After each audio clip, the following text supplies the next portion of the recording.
race one of the Alaman TT 2023. This is it. In our sport, this is the big showdown. Away they go. We are three-wheel racing in the Isle of Man once again. And is it going to be the Ben and Tom Birchall show, or will it be Pete Fowles and Jevon Walmsley? What are we going to see from Ryan and Callum Crowe? More outfits leaving the grandstand. Bit of wheel spin away there. That's extremely close. To be up in 5th place as a newcomer is brilliant. That is even quicker. Yep, you see the helicopter struggling to keep up.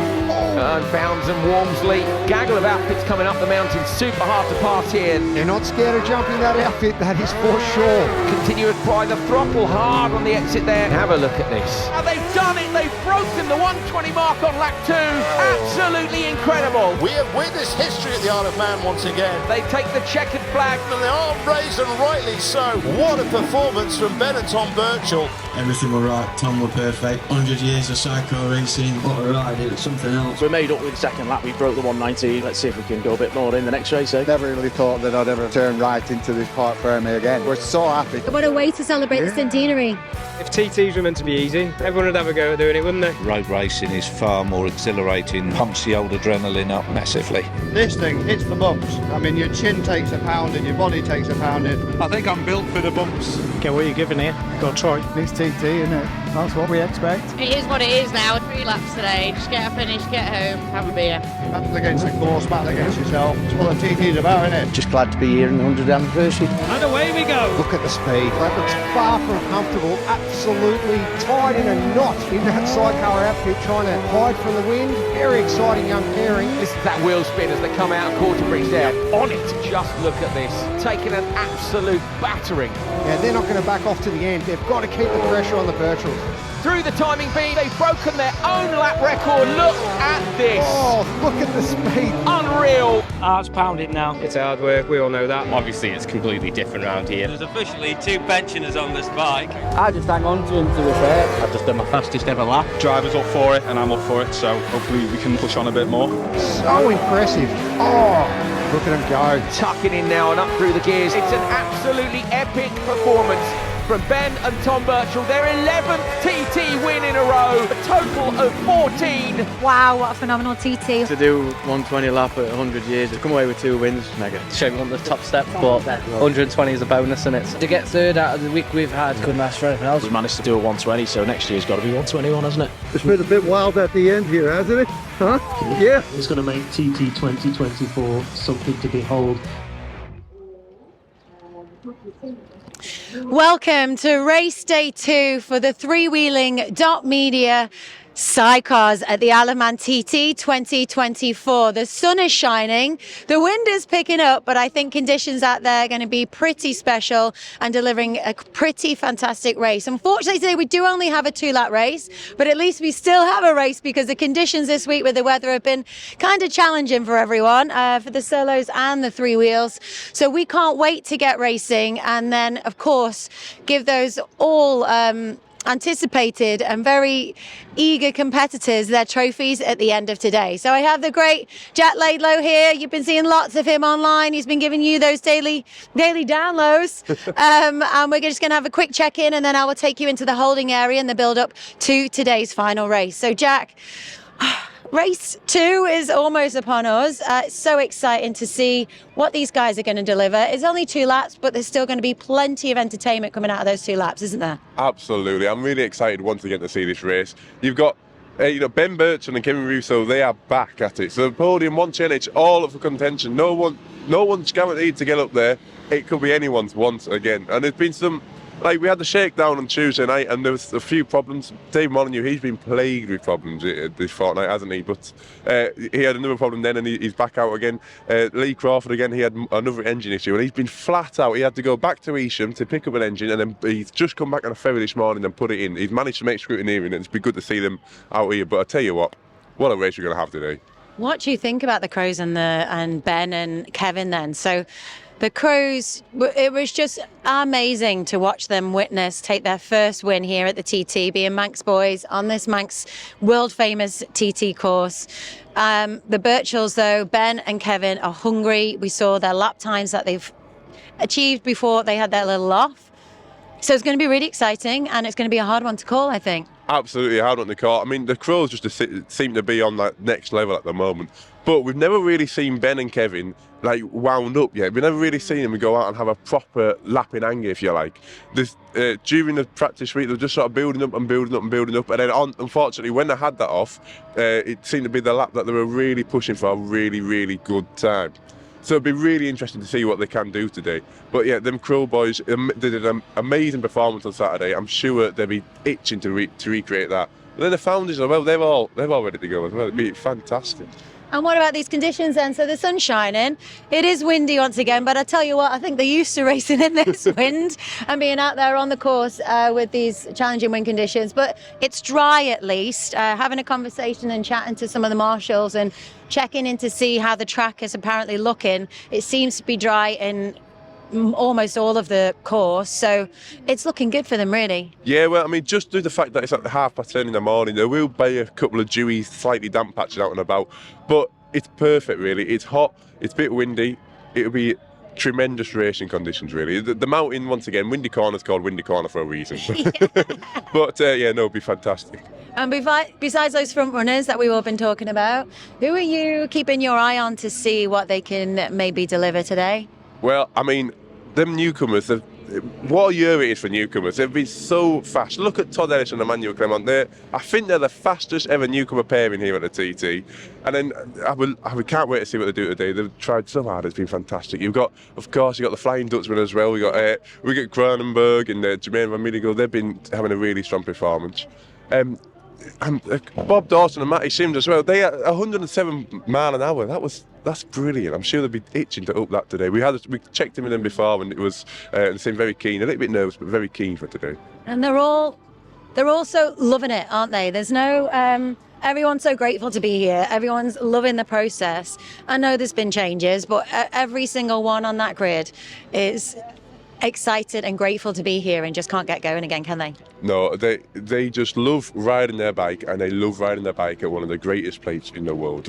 Why wouldn't you be having a fantastic time? They're like you say, they're all really happy, for want of a better word. Like they just can't wait for the race. Unfortunately, it is 2 laps, and unfortunately, I have had quite an adverse practice week with the weather and the delays.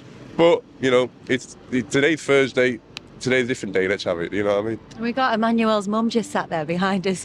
She's getting her seat all ready. She's that keen to be there and ready to support. Yeah! They've been a wonderful family to have around the paddock, smiling the whole time, and so obviously proud of Emmanuel and Todd. So I can't wait to hopefully go and try and catch up with everyone. It's getting quite busy down in the holding area, so I'm going to take you guys with me and head down there. And Jack, we will see you later on. Look forward to catching up with you then. Yes, absolutely. Go see the people. It'll be a brilliant race. See you later. Nice one, thank you. Off we go.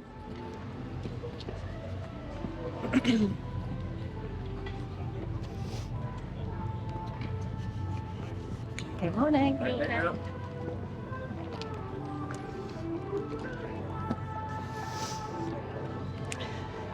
So yes, this last 2 weeks, it's very common for the Isle of Man TT to deliver some challenging weather conditions that can halt the scheduled proceedings. So they always have to have these, what they call contingency days. So they have days they can filter out to when the conditions are challenging and it's not safe enough for them to go racing. So that is what's happened today, of course. We've used a contingency day.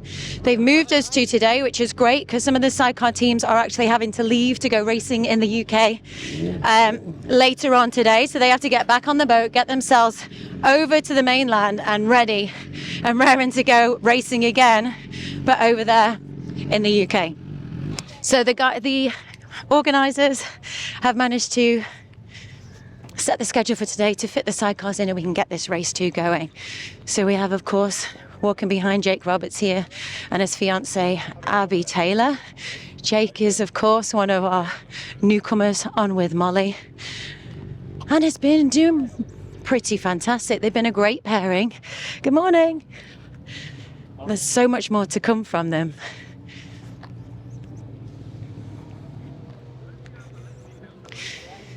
So this island is in the middle of the Irish Sea. just in between kind of Liverpool and Dublin. So hence being in the middle of the Irish Sea is why we get those challenging race conditions. Weather conditions even. So we have to be prepared, and the organisers always are. So we're grateful to be going racing in this sunshine this morning, which is fantastic. And let's see who we can find to speak to in the holding area this morning to fill us in on how they're feeling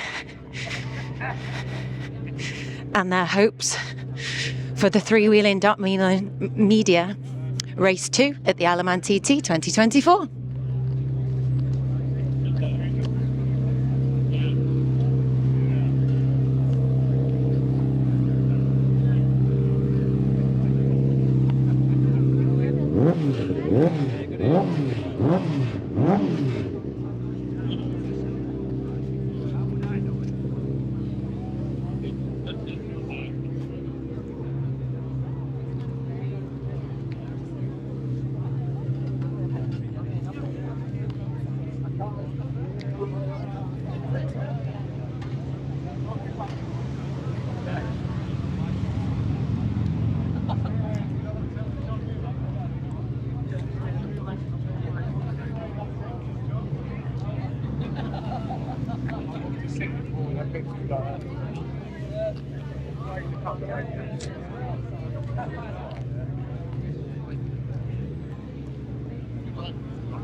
Good morning.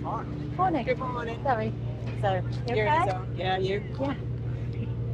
I know, isn't it? Yeah.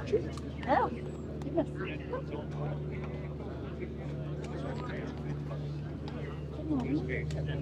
All right.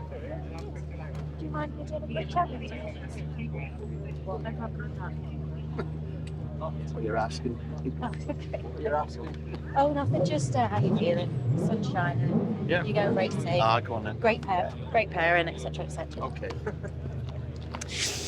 We've managed to pin the great Molly down with Jake Roberts, of course, we just saw walking into the holding area. What a great pairing it's been to see what these guys have been able to do together. And I think everyone is excited to see what you're going to be doing after this, Molly. But for today, 2 laps, sun is shining. Hopefully great conditions for you out there today.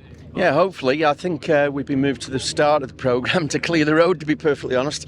Any damp patches and so forth. But we're lucky to have our race and the 2 laps we've been given. So we've had a pretty tough week, to say the least. But hopefully it's sorted and we can just get round reliably for 2 laps. And wherever we are, you know, that's what it is. Yeah. Great. Thanks, Molly. Okay. And Jake, the legend that is Dave Molyneux beside you. You've been learning, of course, so much from him and so much here at the TT. You've got your family around you. You're going to go out for the last race now this week. How are you feeling?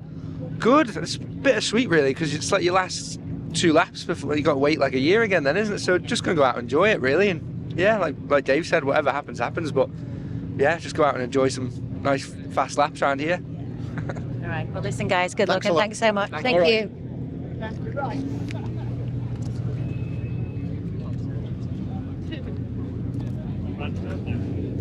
Okay? Yeah.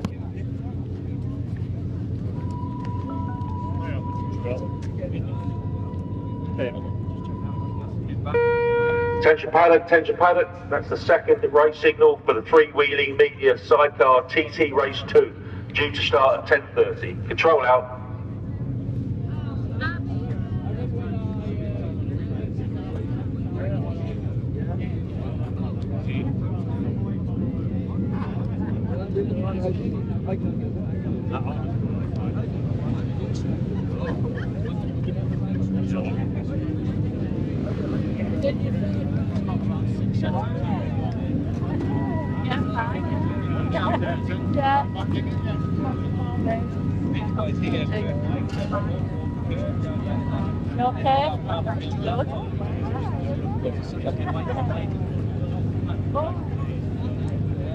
Yeah.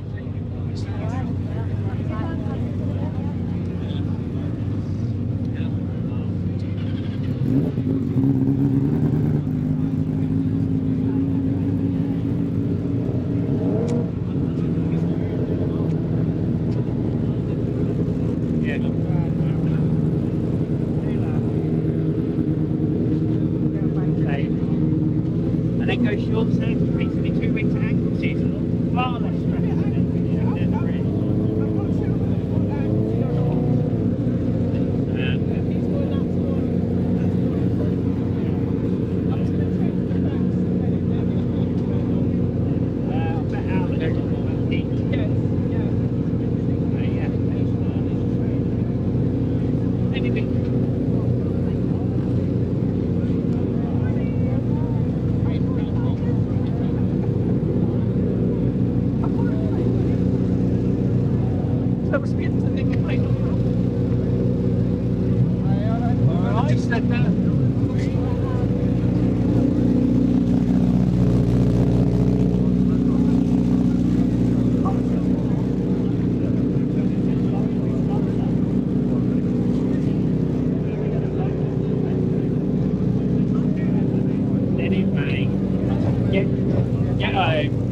Get ready for a short circuit racing again.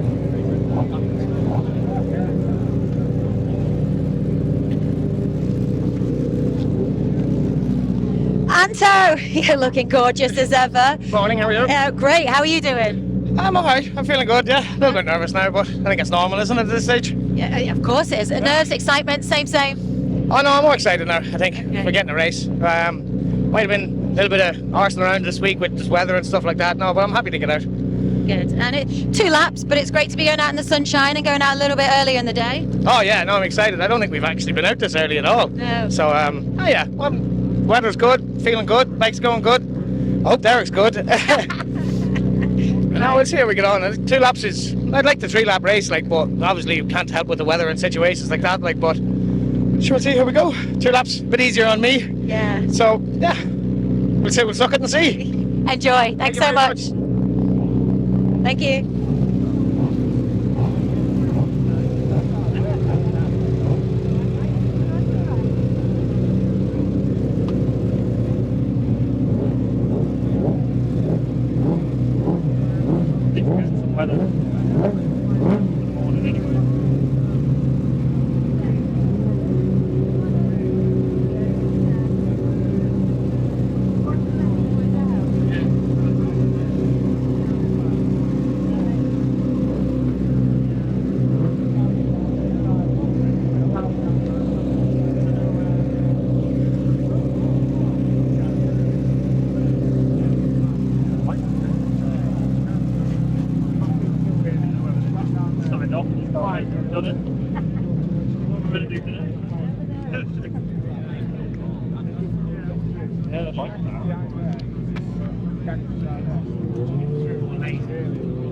Just celebrating too hard for the kind of thing and just doing that still this and hangover 3 days later.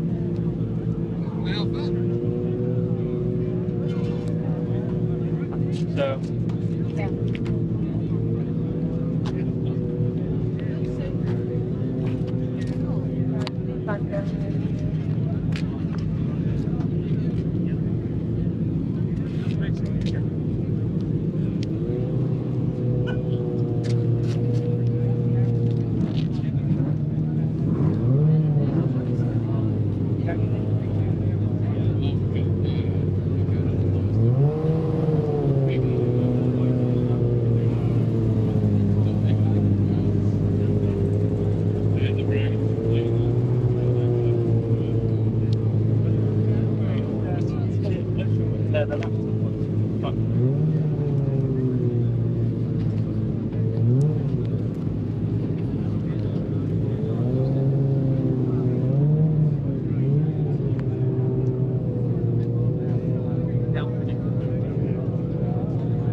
How are you, alright?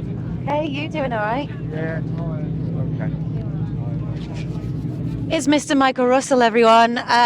Jack, great to be going out in these conditions this morning, but how are you feeling with your mammoth task here at the TT 2024? Yeah, I mean, it is beautiful. The sun shines out, isn't it? So definitely good conditions for everyone around the course, hopefully, and the spectators will be out in force. But yeah, unfortunately, I don't know if you knew, but we failed at the first hurdle with the 10. Unfortunately, on the Saturday, we had a disastrous day. Dropped a valve on the 600 in the first Super Sport, running well, and then sadly, the reg wreck went on the sidecar on the start line, believe it or not. So, you know, I went to see the fairies and they just unfortunately didn't do their job. But, you know, since then we've had a good couple of finishes and that's all we're aiming for today. We've got 3 races today, so we'll have a good 2-lapper. Unfortunately, it is 2 laps, but, you know, sort of, it is what it is. It's still a TT finish. So, you know, we'll enjoy those two laps with Vicky and then concentrate on the solos this afternoon, and fingers crossed we'll get there. Well, listen, all the best and enjoy the sunshine. That's it. Thank you. Thank you. So Michael Russell, of course, the only man here and in history to enter into every single class at the Isle of Man TT. That, of course, not only has its mechanical challenges, but also its physical and mental challenges. And he has been fully committed and fully prepared. But of course, as he said, the Manx Fairies over here haven't done their job in supporting him and trying to finish every race. But today, the reality is, all he would like to do in race 2 is get that outfit over the line and finish and take their competitor's trophy home.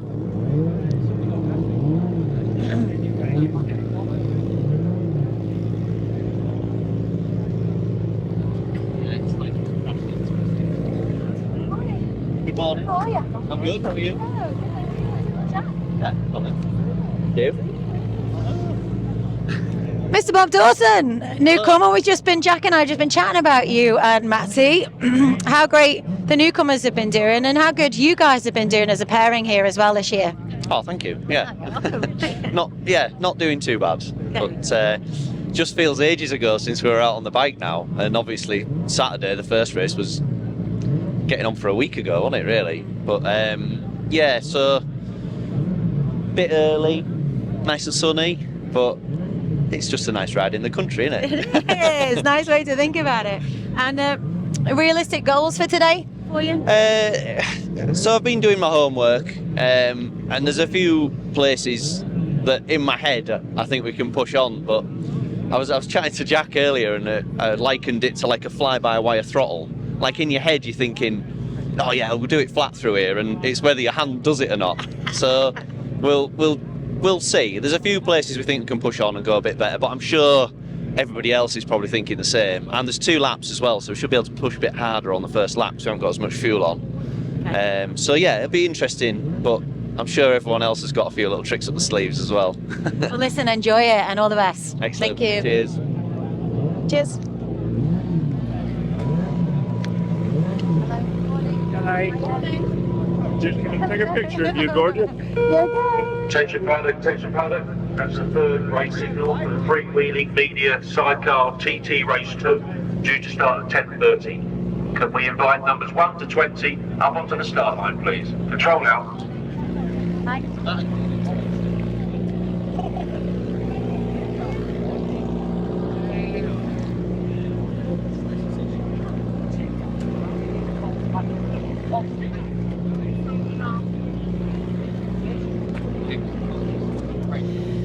So we have Al Lamb here. Al, I was lucky enough to come across and meet a couple of years ago at the TT, didn't I, Al? An impressive accolade of achievements you've done in Bonneville, yes, and of course in the Bolivia.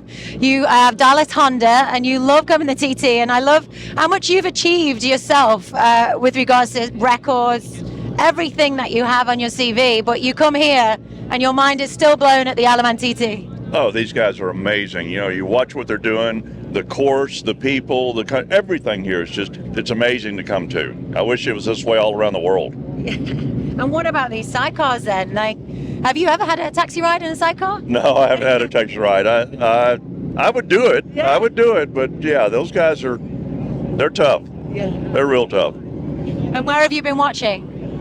Mostly here on the front. I went down to Bray Hill. We went around, a couple other places over the days, but today I want to watch the start.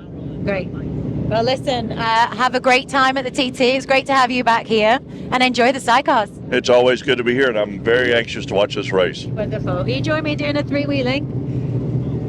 Yeah, everyone. Thank you, Al. Thank you. Thanks.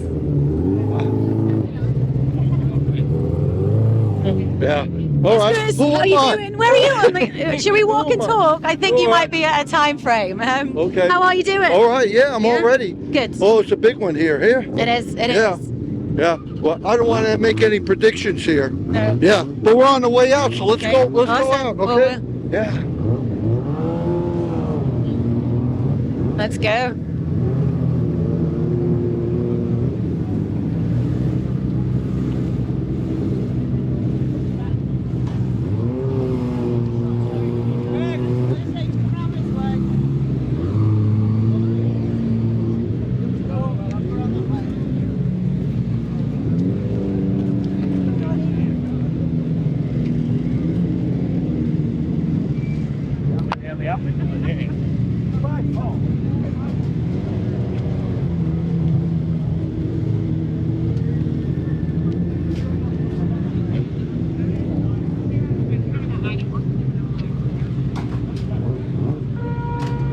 Attention paddock, remaining sidecars up on the start line, please. Control out.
Well, there we are. Everyone has headed up to the starting grid. They're ready to go. We will be heading racing. Mr. Todos, everyone. Heading racing very, very soon. It'll just be a couple of minutes. So they are ready to go. We will join you once again on the other side of the race. We will have some interviews with as many of those that we can catch up with. 2 laps, 3WHEELING.media. They're ready. It's race 2 at the Alaman 2024.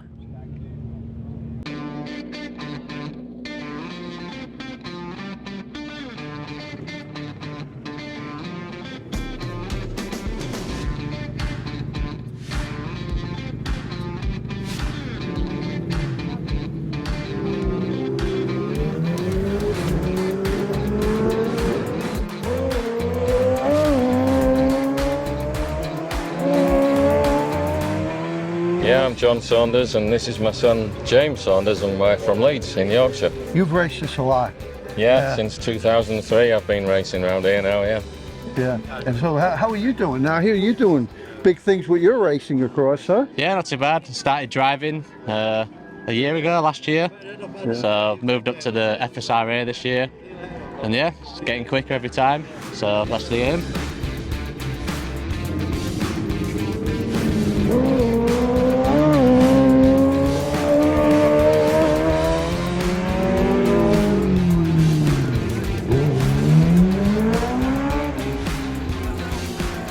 How do you see things at this TT, and how do things go tonight for you guys? Very well. I think today's run really well. It's the first time we've really gone out on a Monday afternoon, isn't it? So getting the chance to go out twice as well was really good, yeah.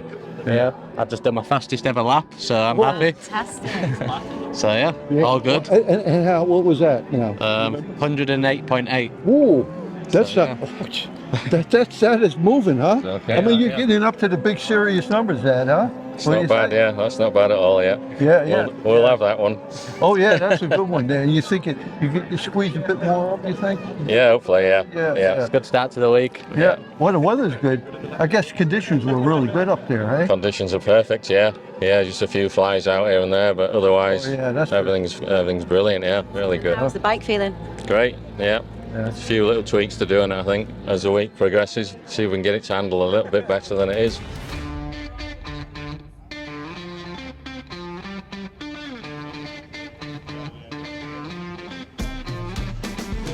Number 17 outfit of John Saunders and James Saunders, the Polo Blinds and Home Choice Flooring and the Honda Shelbourne. These guys are starting from 15th today.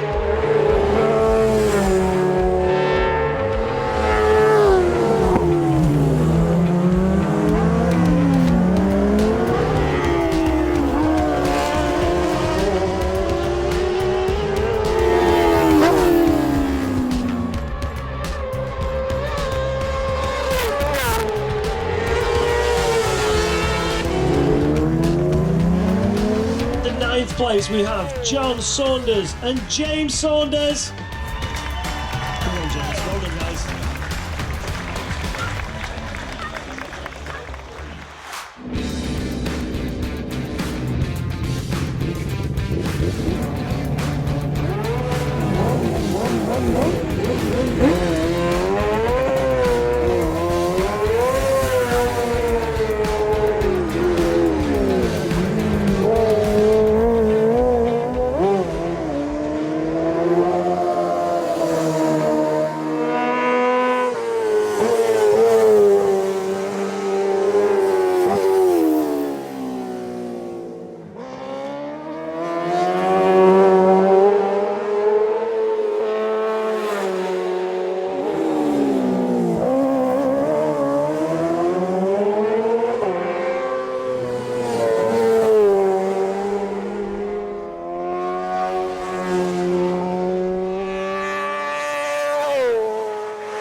In 10th place, moving on to the top 10 now, we have John Saunders and James Saunders, or more commonly known as John and James Saunders.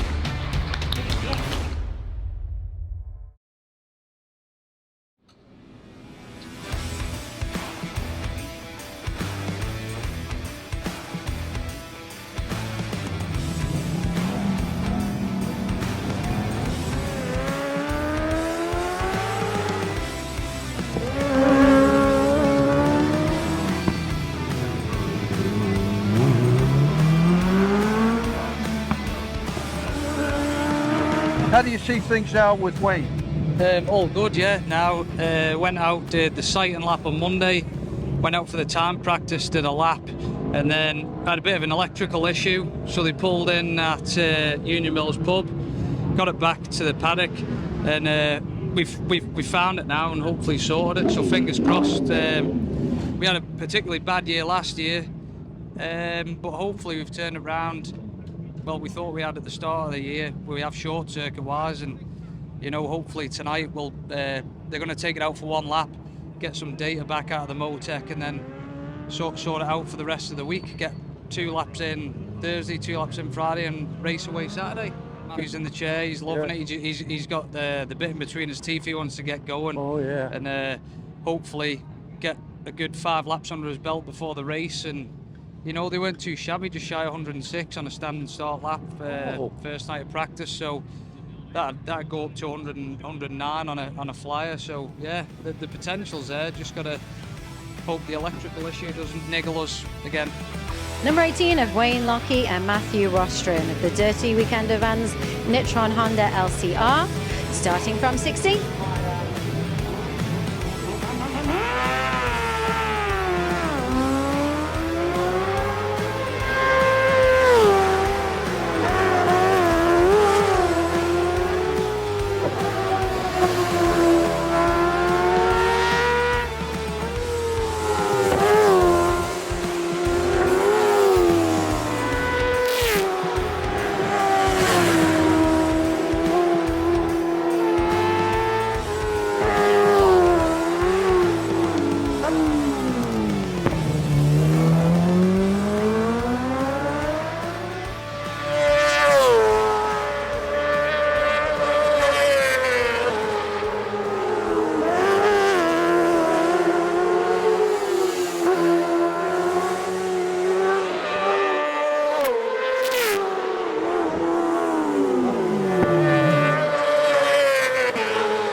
Next up in 7th place, Wayne Lock and Matthew Rostron.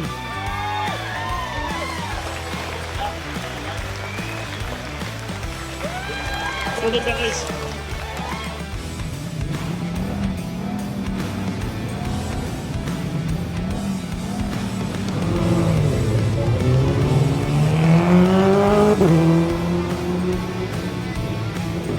Wayne Lock and Matthew Rostron.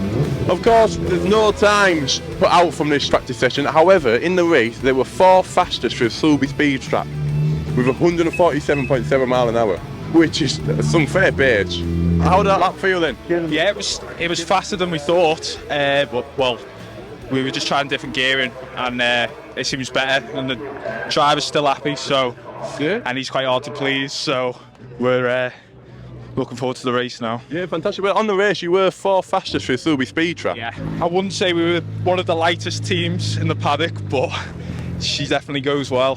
So fantastic. Are we expecting more of the same tomorrow then? Yeah, definitely. Yeah, driver's up for it, and I'm up for it. So hopefully we can push on a bit more. Now, also, you are a successful solo rider. How was it like seeing the TT from a passenger perspective? Did it make you think that you want to come here on 2 wheels? Yeah, I mean, I'd love to drive a sidecar and ride a solo around here one day, definitely, when I've got the funds to do it. I'd definitely love a go at the Manx, 100%. Yeah, everything felt sweet, made a couple of adjustments and tried to smooth things out a little bit. We're not used to going that quick, so it's been a few years, so yeah, that was good. Yeah. So the adjustments work then? Is it getting better and better?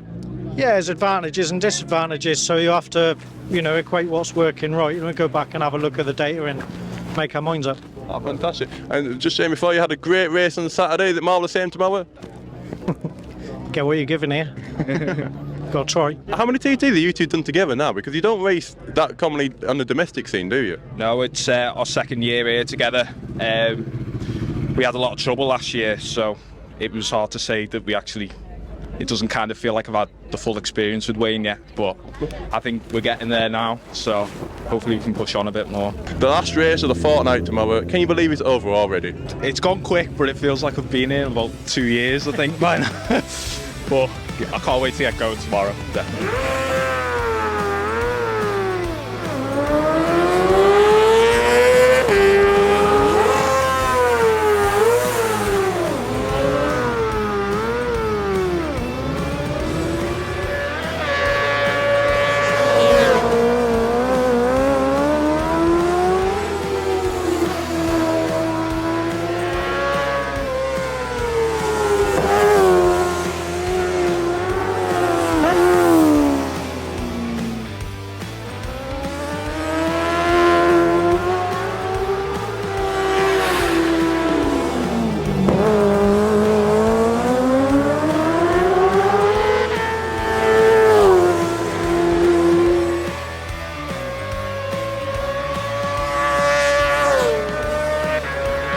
Ninth place, we have Wayne Locke and Matthew Rostron.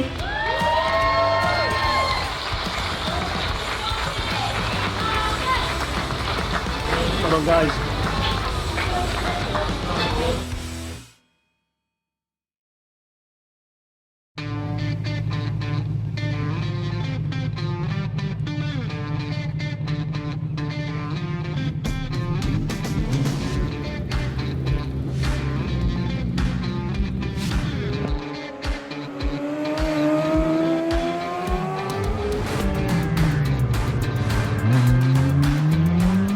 We have Liam here, so we see him down at the Southern and that. And then, of course, we got Terry O'Reilly here.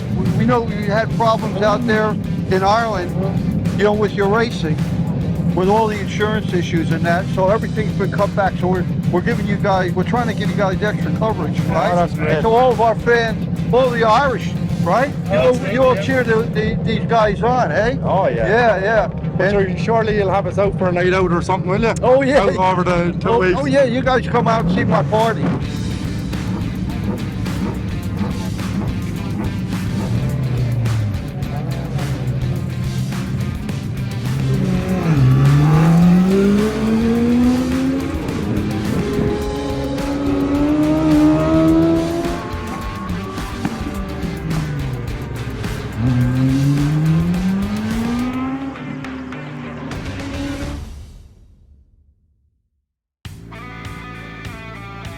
Here we have the number 21 outfit of Andy King and Andrew Sixworth for Townsend Motors.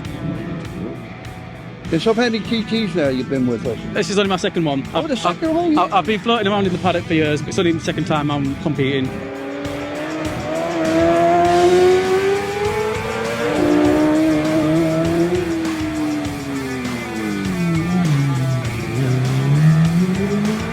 Before that first lap, I was more nervous than I was last time. Oh. So I knew what I was letting myself in for.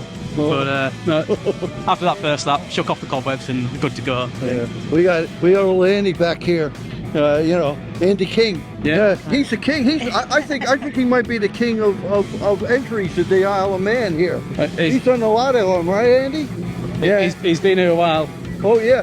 So these guys are getting ready to go. Got 2 weeks you're gonna have to be with us here. Yeah. We're gonna get you again, huh? That's good.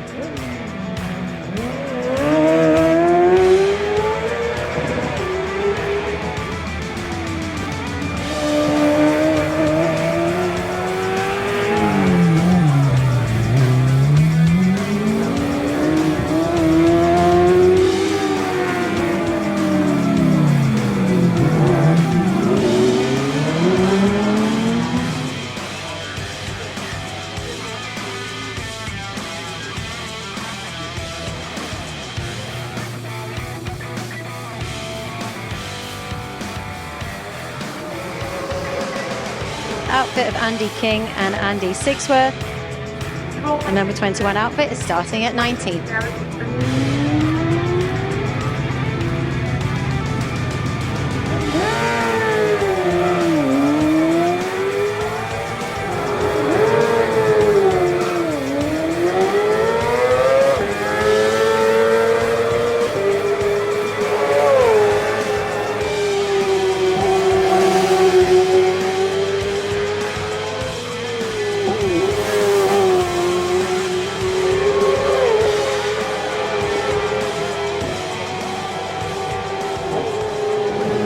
You had a bit of an unfortunate first race. Yeah, we had a technical issue, so when he got half a lap, pulled in at Parliament Square. Not the way I wanted to go, but grab another go. Just use the shakedown lap to make sure everything's right for the race tomorrow. Have you made any adjustments in? Have you just fixed what you thought? We're not just changed a few parts and should be right. So you've only got one lap. Do you think this is enough of a shakedown between the two races? Do you think you would prefer some more time, or do you think quite happy just having one lap? Well, as far as testing the machine, one's all right. I mean, you never beat more track time just for learning your way around. It's only my second time here. Oh yeah, but So you're doing it today, and you think you'll all be ready for tomorrow then? Yeah, we're all good for tomorrow. Thank you very much, Siggy. See, have a good one.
Moving on to 15th place, Andy King and Andrew Sigsworth.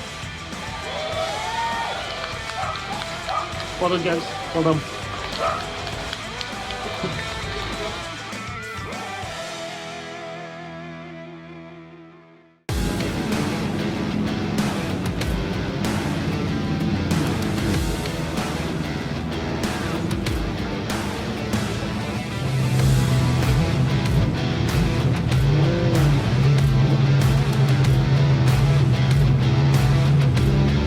One of my old buddies here, you know what? I wouldn't recognize this guy without his hat on. That's the one every year.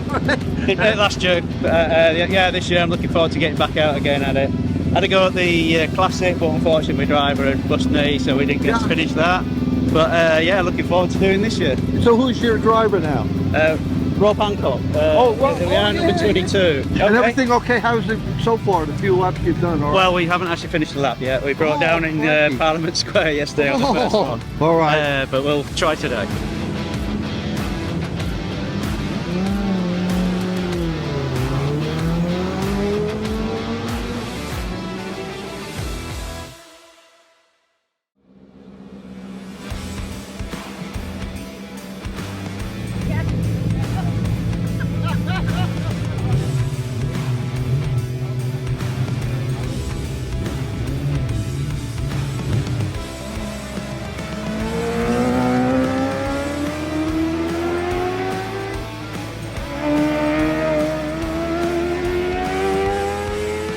You have We're up for it. Yeah, look, right? where else would you want to be? This is what it's all about, isn't it? So, Look at these new leathers as well, loving it. Don't talk to me. Leathers got lost on the post. Had to get a new set made lastminute.com. Ended up with 2 sets of leathers here last Wednesday. It was all a bit panicky, but yeah, look, we're matching anyway. Yeah. Yeah, Good to be here together. Yeah, it's good. It's been 4 years coming. Yeah. Yeah, we planned this, didn't we, in 2020, but it didn't work because of COVID and everything else. And my son wanted to get back on. Now he doesn't. Now he does. So he's just, yeah. Yeah, it'd be all good, wouldn't it? Yeah, be good. Yeah, hopefully better run tonight. We got one lap in last night. Ran into a little bit of engine bother before we got out for the second session. Okay. A little bit of an engine transplant last night. Today, Bob, big shout out to the lads. So yeah, new motor back in. Hopefully tonight will go a little bit better than yesterday. Awesome. Do you have a favourite section of the course? Yeah, from the start to Governors. Love it, love it. Love that answer. What an answer. The one thing is we're not under pressure for laps. The weather is looking so good for the week. Yeah. It's not like last year where we just got hit with weather and everything went against us. So look, we're not under pressure. We have loads of time. We'll get there. The later we go out, the less sun there be. Yeah. That's the way I look at that. Absolutely. How Yeah. is that strobing effect for you guys? It's daunting. Yeah. Because it's just like, straight in your eyes like rabbit in headlights. It's not a nice feeling at all, to be fair. And the particular section that's the worst, would it be like Ballacrane? I would say the left going towards Greba. Yeah. Or and coming out of Crosby when you go over the jump, you get it there. Yeah. Any high spot really where there's lack of trees going to Ballacrane, you get that strobing. Once you turn right at Ballacrane, you're okay. It's fine. Yeah. Thanks a lot, and we'll keep updated. It's early days yet. All right, guys. Really good. Guys, have a great one. Okay? Yeah.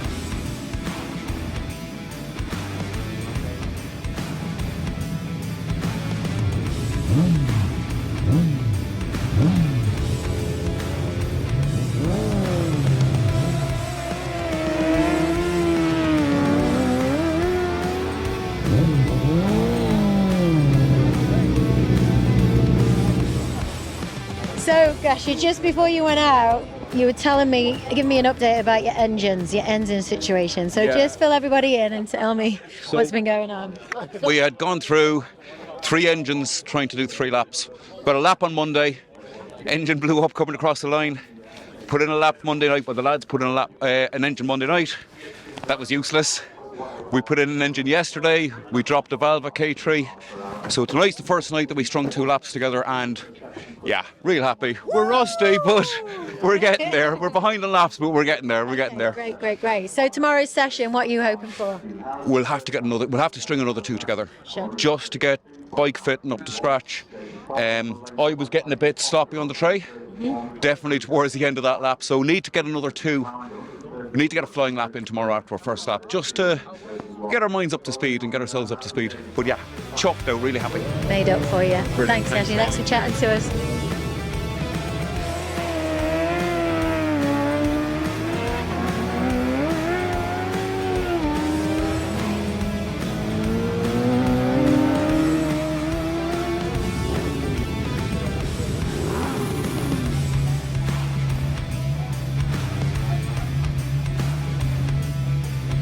We're a lot quicker than we thought we were going to be.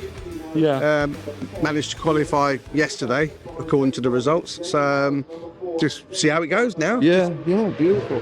See if we can keep Gashy hanging on for 3 laps. Yeah. You think you'll break your own personal best? Not with this engine. I'm going to be honest. If we can get a finish. Oh yeah. That's a result for us this week after everything that we've had go wrong. Yeah, well, good luck to you. Thank you. And, good luck to Mark. Hey, the guy hanging on the back here, hey?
18th place, we have Bruce Moore and Mark Gash.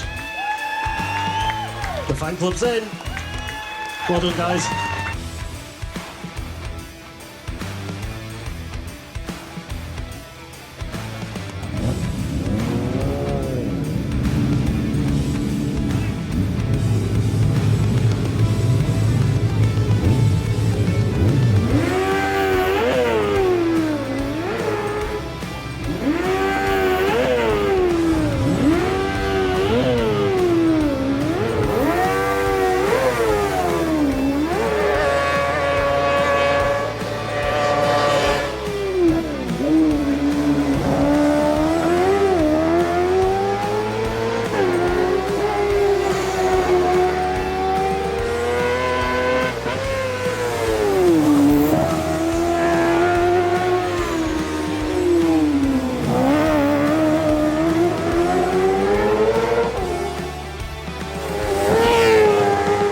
In 16th place, we have Bruce Moore and Mark Gash.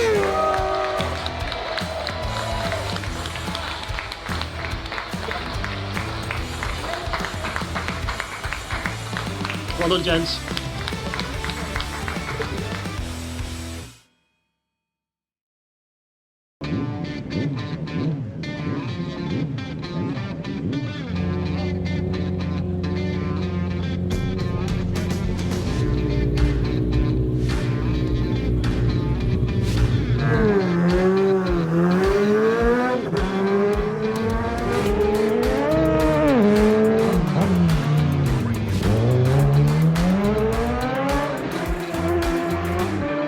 So how's things going? Good, yeah, good today. Yeah, that first lap we done, the one lap, that went nice and smooth. We didn't push it because it was free practice, but we weren't going too slow, not too fast, so iron out the bumps and everything.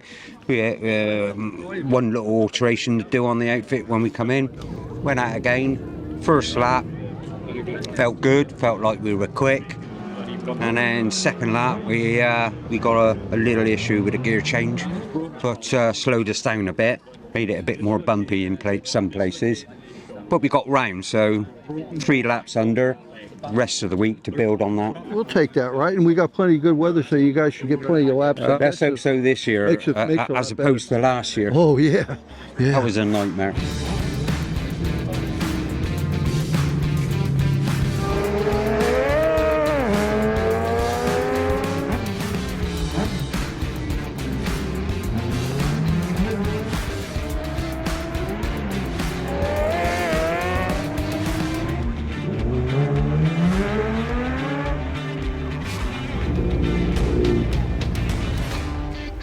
Number 27 of Alan Thomas and Kenny Cole in the Psycho Motorcycle Customs Honda RSN. Alan Thomas here. This is your second TT as a driver, isn't it? Yeah, second as a driver, 14th overall. I've done 12 as a passenger, 1 on a solo and 5 Manx Grand Prix on a solo.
In 15th place, we have Alan Thomas and Kenny Cole.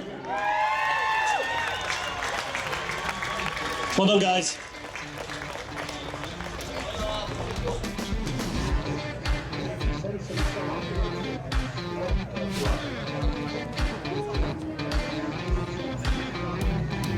So you had the first race, which was superb. Just went out for that lap of practice. How was that for you? Very good. We're trying out a new clutch. Well, to be precise, one new clutch made out of 2 old clutches. A couple of mods to the fairing to stiffen it up because it was a bit chattery, which was a bit distracting. A few other changes. Kenny's got a new screen. But we're generally very happy with the bike. No major changes to setup at all. So these adjustments, they all went in the right direction then? Yeah, very good. Very pleased with it, and feeling very confident in the bike for tomorrow.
It's not going too badly.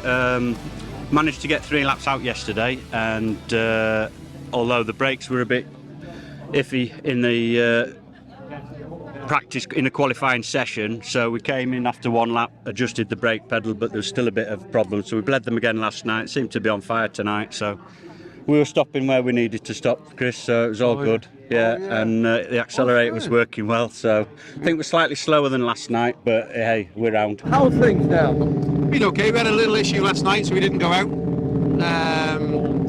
We did 3 laps the night before, so yeah, it's all good, I think.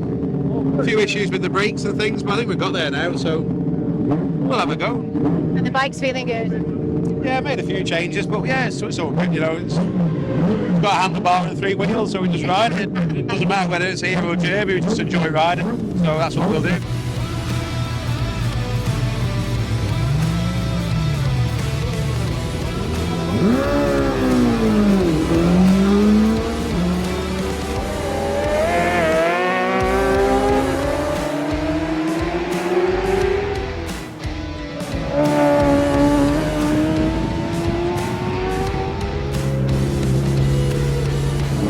Favourite section of the course? I like between Ginger Hall and Ramsey. Yeah. I think I'm built for the bumps, so I can absorb them a bit better than some of the other ones. So I like that section. It's really good, bumpy, and yeah, it's good. We'd sort of set a target last year in which if we'd achieved it, this was coming off, but we've decided after everything that went on last year, just 2 finishes is what we want. So we're just happy to, if we can get a start, which I think we've qualified on last night's 2nd lap. Yeah. So if we can get 2 finishes, we'll be happy with that, and anything else is a bonus. Well, listen, best of luck. Thanks very much. Enjoy. I like Dave's fairing. You know, it looks like that splash paint. He doesn't custard splash. splash. Like it, That's right. Yeah. You know, it's distinct is what it is. You know that's Dave coming down. That's it, yeah.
Yeah, James, first time back here since 2017. I think I finished last time, so jumping there to get a finish and have a good time.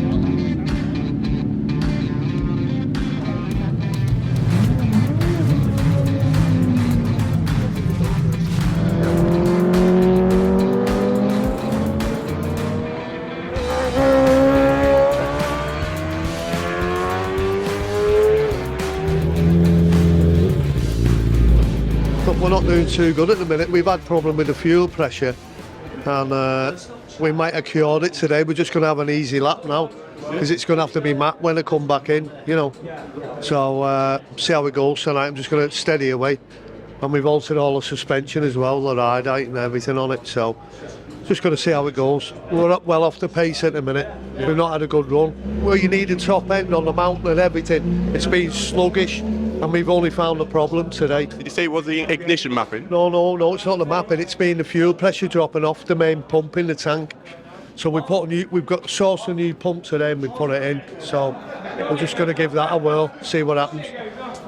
Hope for the best. This evening you have to run a full tank of fuel tonight, don't you? We always do. We always do, yeah. Gives you a good idea what the suspension's doing. Even if you're doing one lap, I fill it up. Does it affect the handling a lot when the fuel level drops or height? Oh, yeah, when it's full on, like full tank, it's like braking and everything. You've got to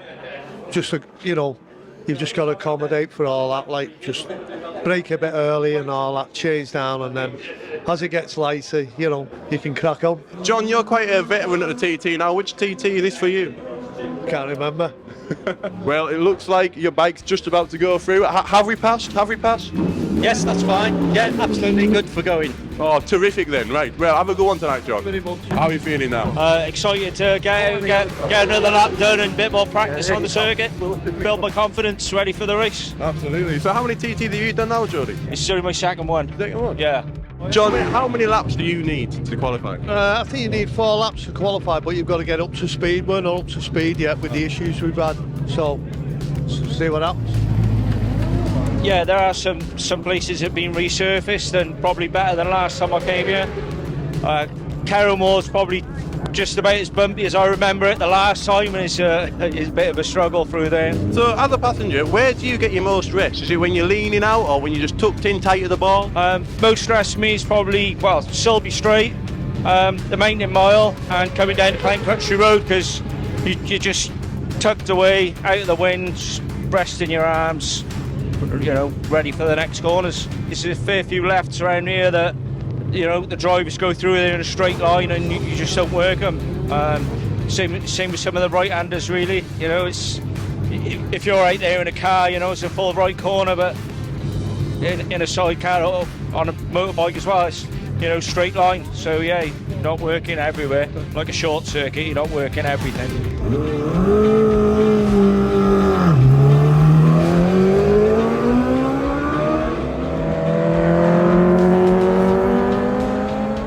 A very experienced sidecar driver once quoted that when you get onto the mountain, they believed you could take it as a short circuit sort of style, very fast, but obviously you got that cliff edge playing a mental mind game. Would you agree with that?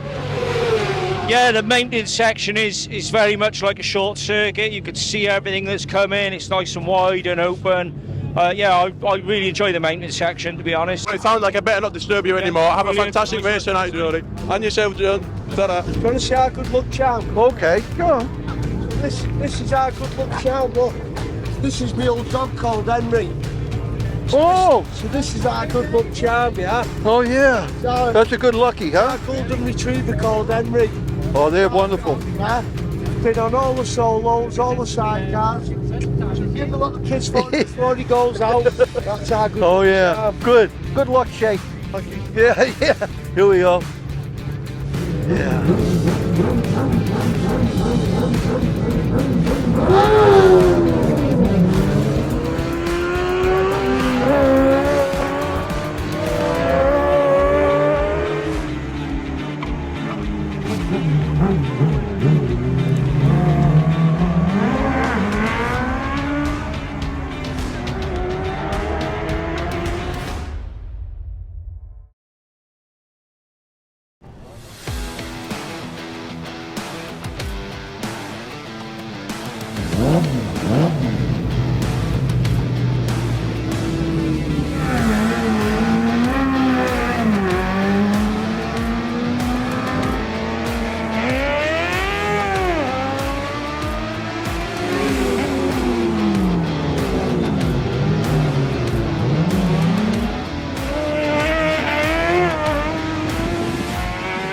My favourite for best newcomer would be Daryl Gibson. I mean, he did 107 mile an hour on his first night of practice, which is just unbelievable.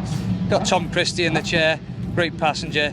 Daryl's got his head screwed on, and he's a great driver on the short circuits. You know, he qualified pole position at Donington, 6th time he rode the bike. So, you know, you've got to take your hat off to the lad, and he's hungry for it, and he wants to be there, and he's there, so fair play to him. Yeah, and of course he's riding these brand new CES racing chassis, yeah. Yeah, I've been looking at the Christie, they're a nice bike, yeah, and Lee Crawford's got one. He went well on it at Donington, so they must handle well, you know.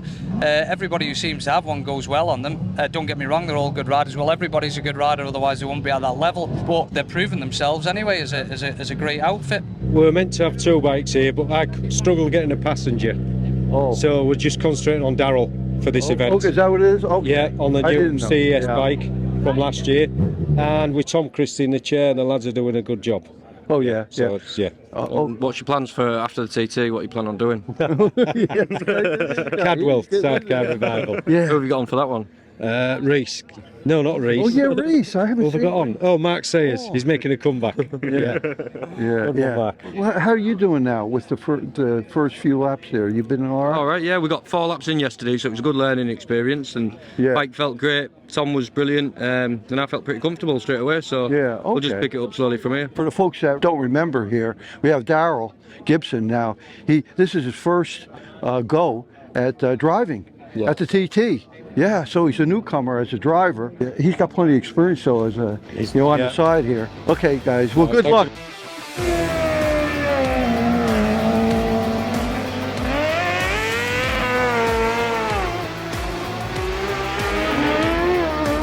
You've of course got your brother Tom Christie riding in the chair with Daryl Gibson over there on a chassis that you built. Well, you built together. Yeah, it's a bit of a unique situation on a chassis that the 3 brothers have built together, and he's sort of the test pilot, if you like, sending it on the big hill, yeah. How much effort is involved in building a whole chassis from scratch? Oh, it's huge. We had years of ideas, trying to pick different ideas up off different bikes, and some of our own ideas, and then actually putting it together into a finished article. It was a long process, and the first bike last year performed well. A few tweaks for this year's bike, and it's hit the ground running. It's good. We've tried to build the bike around getting the driver and passenger comfortable, and spreading the weight across the bike, trying to get the lowest centre of gravity, so that when you have got a full tank of fuel like tonight, you've got the weight as low as possible, and you don't feel as much of a difference. Have you modified the tank as well to get the centre of gravity down? Yeah, we've spread the tank to go across the full width of the chassis. So it basically goes from the engine to the sidecar wheel. Your brother's raced with Daryl Gibson. How are they finding these new chassis? Yeah, brilliant. Yeah, Daryl's a newcomer here. He's passenger before, so he knows the way as a passenger, but there's bits that he's never seen before because he's had his head between his knees.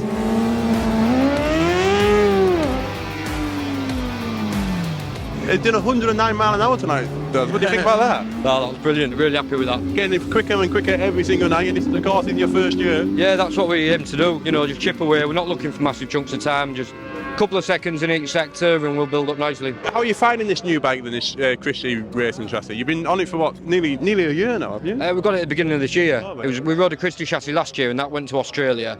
And the lads built us another one for this year.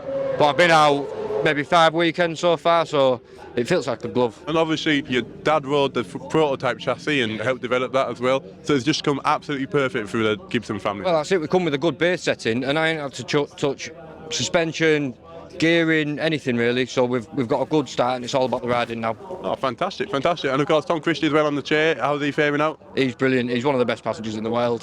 You know, he never puts a foot wrong. Spot on. Oh, fantastic. So was this the first time that you drove the course with a full tank of fuel tonight? To be honest, I didn't really feel any different. You know, I went quite hard from the off, and it felt good straight away. Oh, fantastic. So you must be absolutely raring to go for the racing now. For one more night, and then I'll be ready. First time doing 3 laps round here, so Yeah, 2 laps in was hard on that second lap. I don't know if it's my glove or the throttle, but it was just slipping a little bit on my hand, so I had to keep adjusting. And as soon as you start concentrating on something else, you grip on harder, you don't flow as much. So it got a little bit harder then, but 3 laps will be sound. Oh, well, thank you very much. All the best for the rest of the week.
In 6th place, newcomer as a driver, Daryl Gibson and Tom Christie.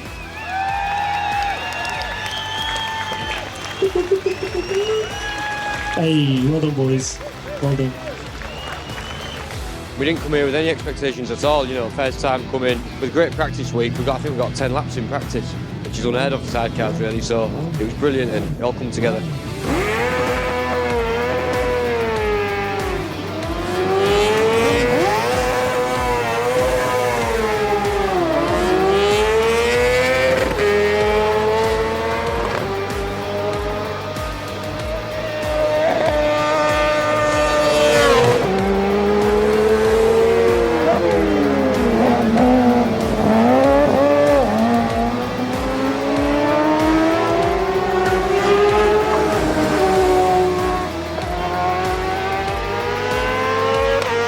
The Peter Chapman Trophy for the best sidecar newcomer driver, and that is Daryl Gibson. What a mate.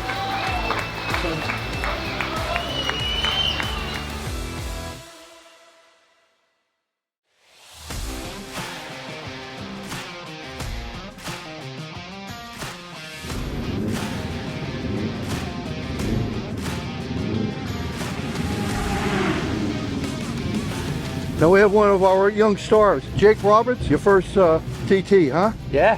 How do you feel, Jake?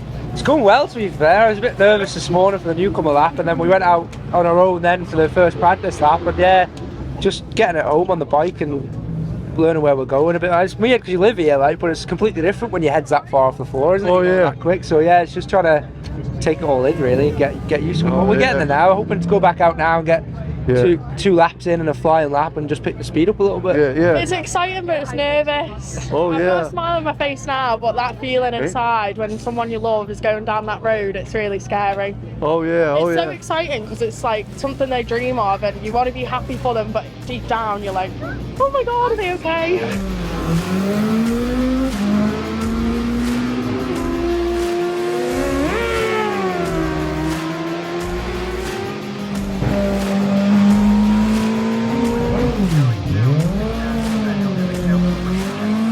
The intensity of it is The relief when they come back down and pull in is unreal. There's nothing else. No feeling like it.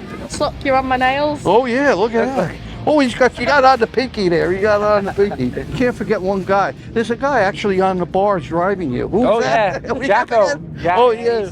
He's mental, isn't he? He's going well, coming back here as well after crashing and the injuries he sustained and stuff. To come back here, I think that's a big achievement just for him, just to come back. Like, but we'll see what we go over the rest of the week. But I think we'll both be pleasantly surprised. Oh yeah, he's good. Yeah, definitely. And you got the right team there with this. Yeah, definitely. With you guys, it's like everything kind of gels. So it makes everything so much better when you've got a good team around you. And you got a good guy like that driving there for you. Huh? Yeah.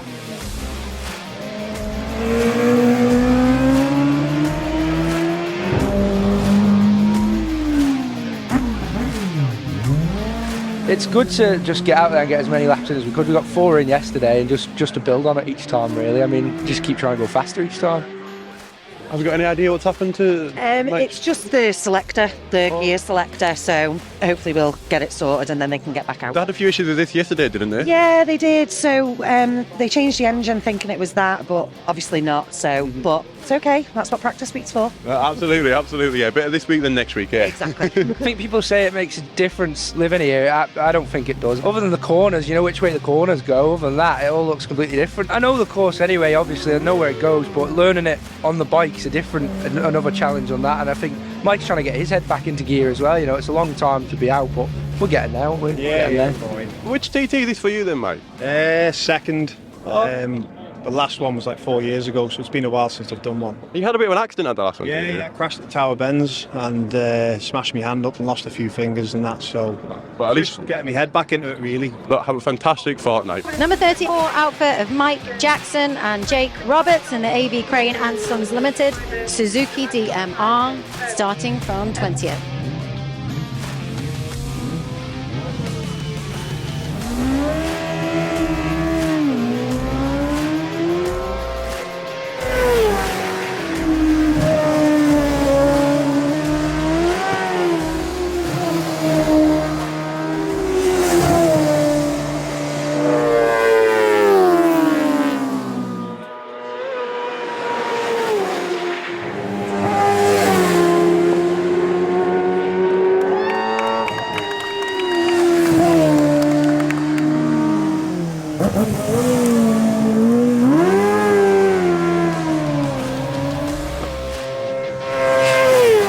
Next up in 13th place we have Mike Jackson and newcomer Jake Roberts.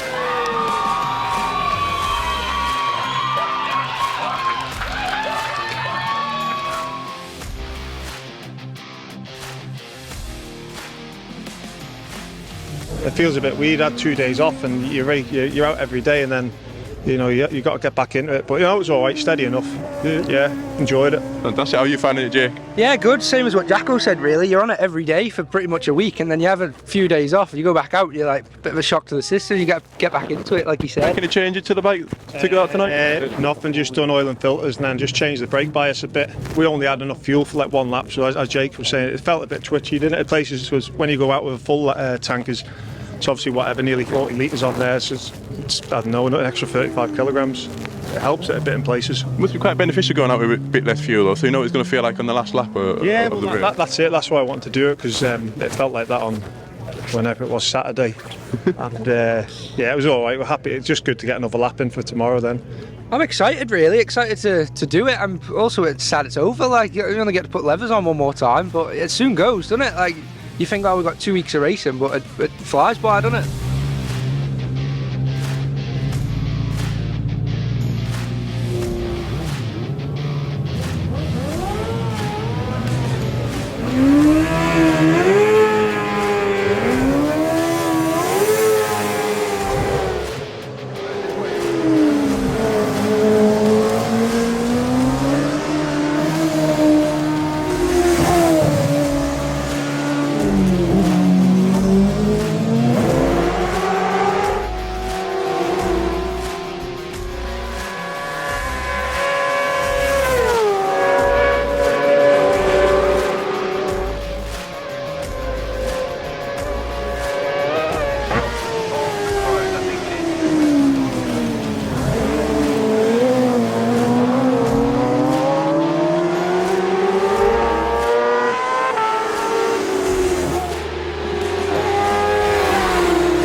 present the Dave Wells Trophy for the best sidecar newcomer passenger, and that goes to Jake Roberts.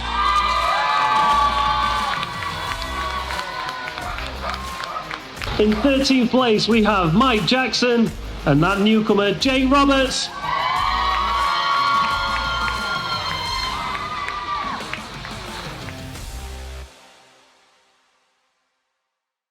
It's an unusual thing, you know, because loads of people ask me, how does that passenger know where you want him to be? And I said, it's like an unwritten thing. You come into a corner, he knows what he's got to do, and he'll either listen for engine sounds, because you'll be shutting off before you brake and peel into corners, and same for right-handers. He'll obviously know. Not obviously, but it comes with time. That's why partners who have been together for a long time just gel.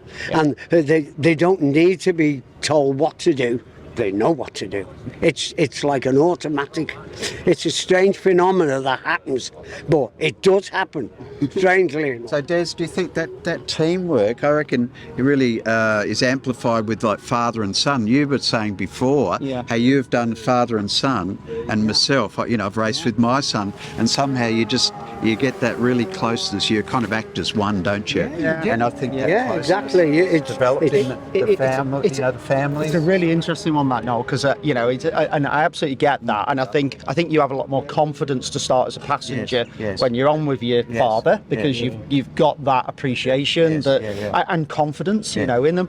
I think for me, probably the best partnerships are brothers, though. Yes, definitely, and we've seen that. You know, great examples, and if you kind of go back to, you know, the days when me and Pete did the Grand Prix racing, you know, we really clicked, like, you know what I mean. And okay, I probably wasn't fast enough for Pete, and he wanted to go on and do other things himself, like, you know, but you could connect. You could also have that critical challenge between you, so that, you know, if things weren't quite right, you could have a really hard conversation, where sometimes I felt that was a bit difficult to do with Dad, because, you know, at times, you know, he'd done it for 20 years, and it is me just jumping on saying, well, what about this here, and what about doing that into that corner, and you kind of think, oh gosh, like, you know, I'm pushing my limits here a little bit, but you can do that. Tapping me on the back. Just a bit faster. So, but you know, with a brother, you can have that more kind of, you know, that difficult conversation in terms of, right, okay, that's not working, or we want to try this. Like, I mean, you know, there are some other spectacular partnerships, and we've seen it through the years.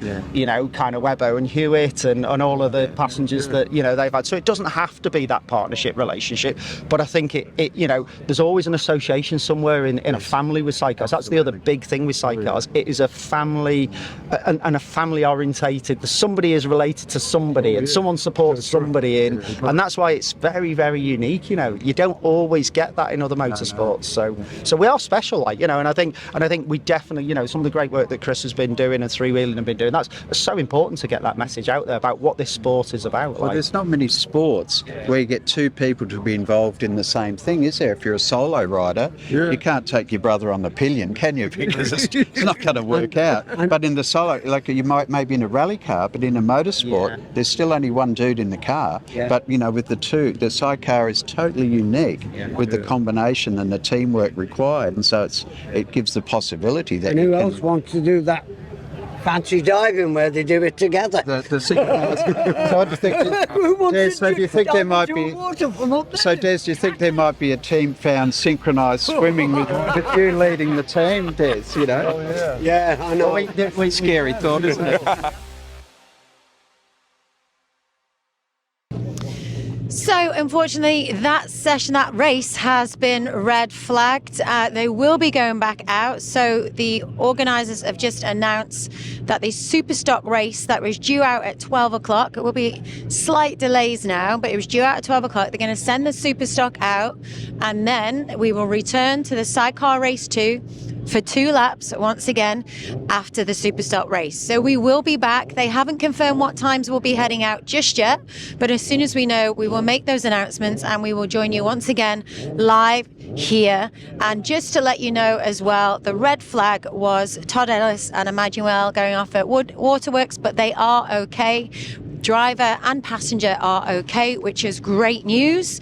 We're not aware of how much damage has been made to the bike and whether they'll be able to work on the bike and get themselves back out there. We are not aware of that, but we will update you once we go live again. So bear with us, and we look forward to you joining us once again. We will be racing Superstock race to go out first, and then the Sidecar race 2 for 2 laps will be returning. So bear with us. We will join you live once again very, very soon. Three-wheeling, by the sport, for the sport.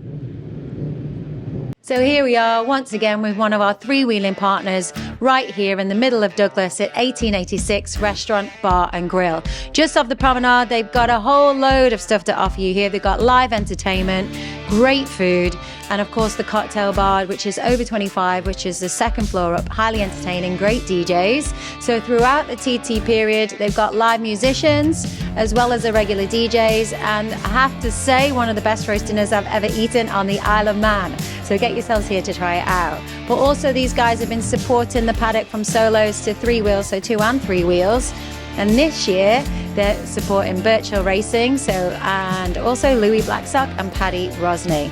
So they're strong in the three-wheeling paddock, strong in supporting us. They are strong partners. Get yourselves down here to support them and enjoy the entertainment.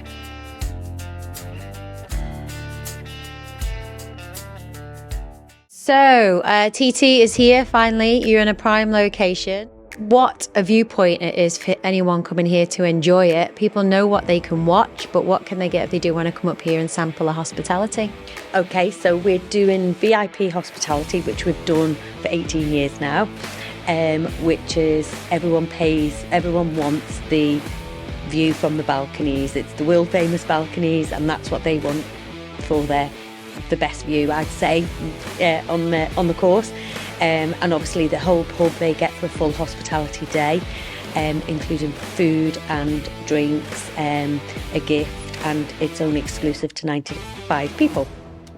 Okay, fantastic. And is that every race day, every practice day? Is it just race week? When is it? That's just on race days that we do that. And practice evenings or practice days, we just sell tickets to watch from the balcony, and they're like hotcakes. I can believe, because it's £10-20 or whatever it is to view from the balcony on a practice night, and people love that. So here we are at the Ginger Hall Hotel, one of my favourite spots to watch. It's a prime location on the TT Mountain course, isn't it, Mark? It is, yeah. It's a great place to watch, and we get lots of visitors who've been here 1 year will come back the following year, and we love to watch here. It's an exciting place to watch. You've got the come around the bend at the bridge, and then going around the bend at the other end. 14 seconds you get from one end to the other. I timed it last year, and it's so there's plenty to see. And there's some hospitality days happening here this year? We have, yeah. We're very lucky. We've got Glenn Irwin with us this year. So Glenn is going to be with us for all 6 race days. We've still got some tickets available as well, actually, for a couple of the days.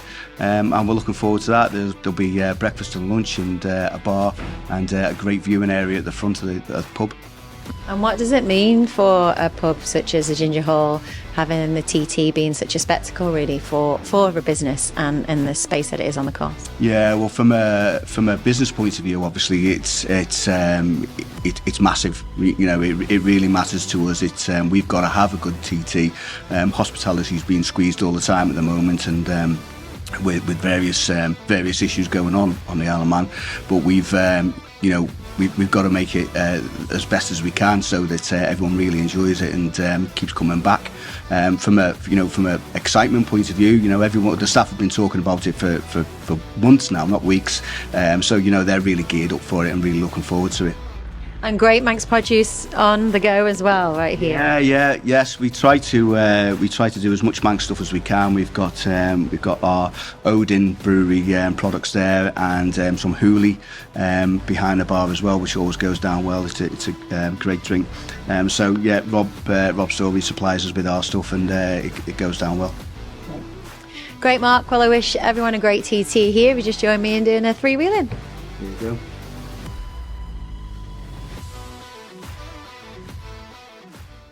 So we're back at one of our partners. We are here at Open Face Racer with the great Howard. It's Howard's business. What year did you start this in?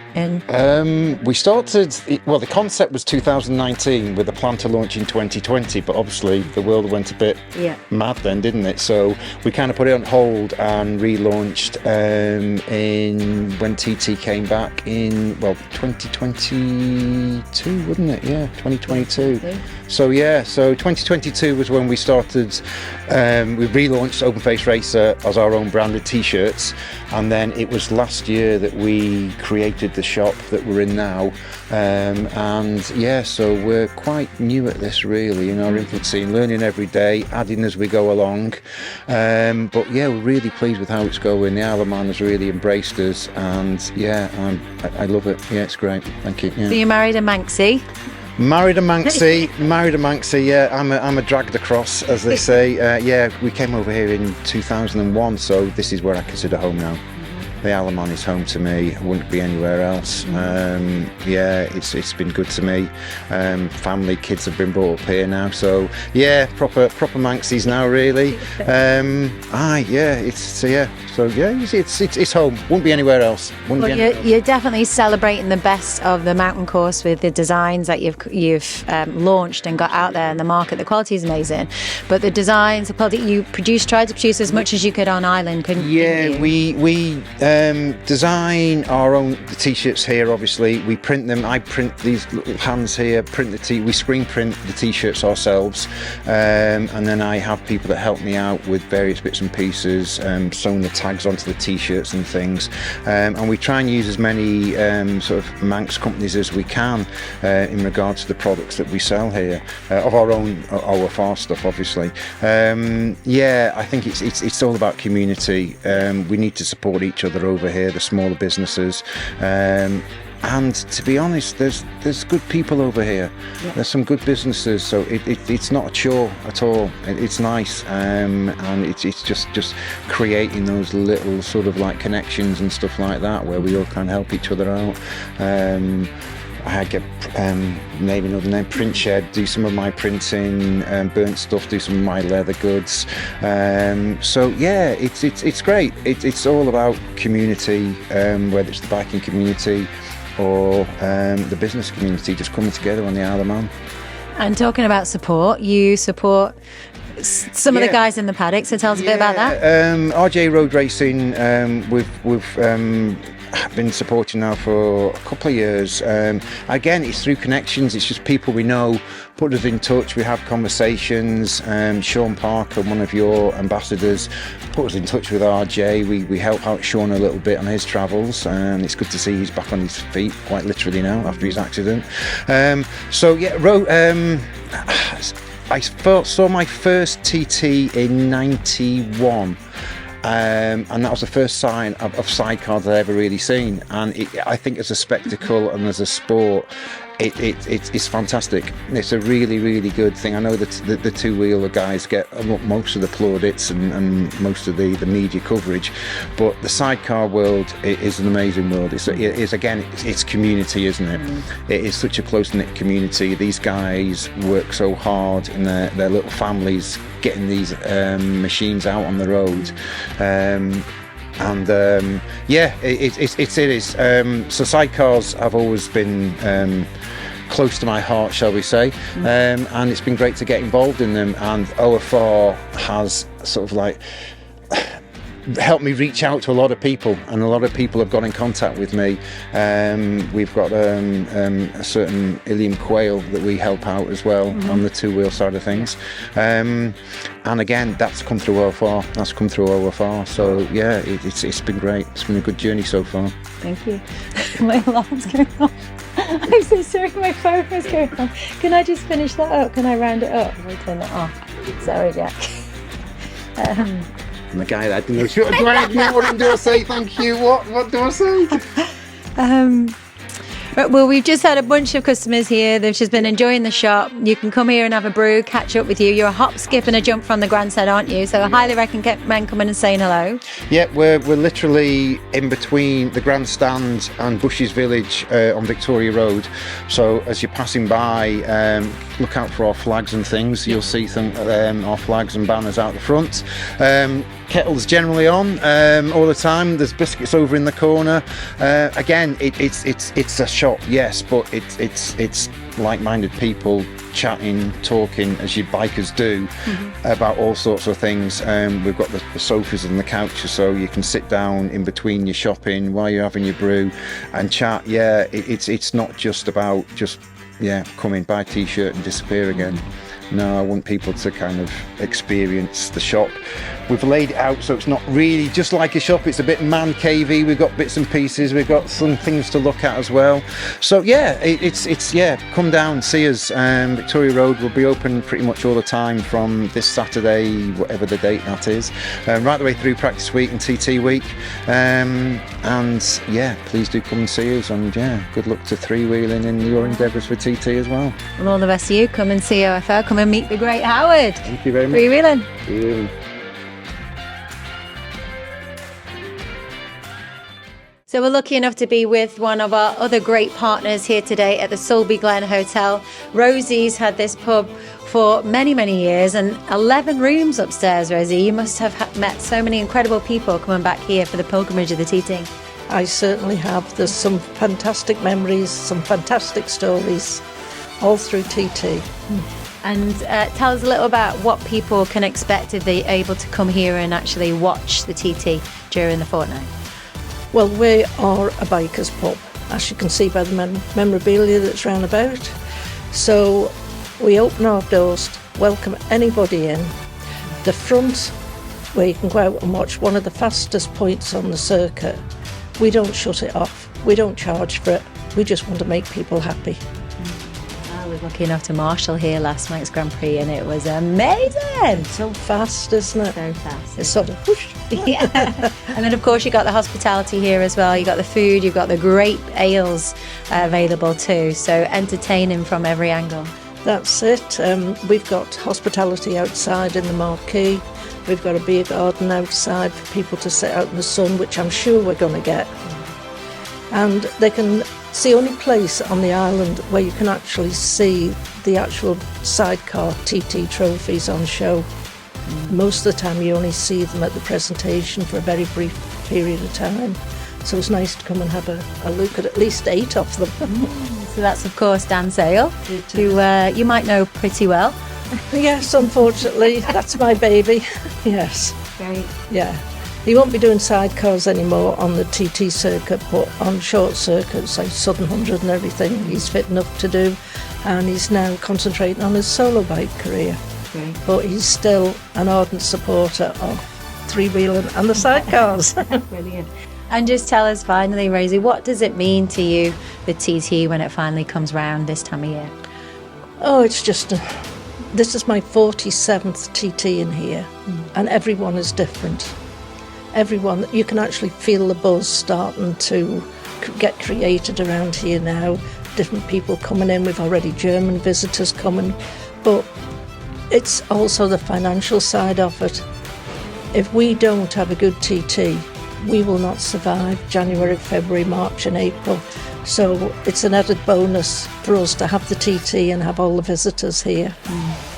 Well, listen, come and check it out if you haven't done it already. It's a spectacular location, great hospitality, and there's also not only, of course, all of this memorabilia that you can check out and great pictures, etc., but we're going to go have another little look at something else that you've got in the bar that you're going to share a little piece of history with us as well. So recycling a piece of history here to pump some delightful beers. So share a little bit of the history for us, Rosie. It's a Honda Inline 4 engine. It was actually a German bike that came over here and had a slight mishap. And to cut a long story short, it was actually taken back to Germany and brought back as you see it now. It's been fully coated. The lines go up through the middle, the beer pump's on this side. We did think about putting an engine sound effect with it, but we decided that would be a bit too much. Yeah, once you've heard a cuckoo clock go off a few times, it does get a bit annoying after that. And how is it to pour a beer? It's very smooth. Of course it is. Everything's smooth in the Sulby Glen. Yeah. I think you should come behind and pour one myself. Yeah. Yeah, I think I will. Yeah. Thank you. Thank you.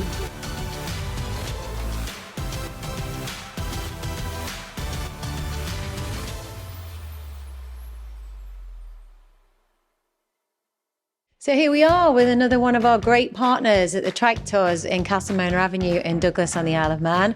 Cubby, I love this space. I was lucky enough to go out on one of these bad boys. It was so much fun, and it's TT now. It must be one of the busiest times of year for you for business and for people coming to see this great venue that you've got. Yeah. So obviously TT's it's fantastic for us. We've got loads of bookings, we're always booked up really early. Fingers crossed for some good weather and everything going to plan, but yeah, it's just in a lucky position to be able to give people the opportunity to go around and see the course and with the drivers' knowledge and stuff, and doing the commentaries and just teaching them all about the course and the island as well, you know. That is something that I've been a fan of this since I can't even remember, and I've learned from working in it, I've learned from watching it, but when I went on the tour with these guys, I learned so much more stuff to take away. It was a whole, every day's a school day, I think, with these boys, and the passion that they have as well, and it's so much fun. Yeah, I always say to people, like, it doesn't matter how many laps you do of the TT course or who you are, you can always learn something new, you know. Like sitting with the drivers and stuff upstairs through the summer, everyone's sort of had little new bits that they've found online and on various pages and what have you, but yeah, it's a mega space. We're lucky to have the property here on Castlemona Avenue to make it a bit more of a sort of immersive experience for people as well. Now it's a little bit more than just the trike tour. We try and sort of guide them through the whole thing, you know, from start to finish. So you got some collectibles upstairs here. You got like the start-finish sign that starts you off, and then you've got some great designs as you walk through. So tell us a little bit about what people can enjoy if they came in to even just have a cup of tea with you. Yeah. So basically we're fortunate enough to have a few of the original course signs.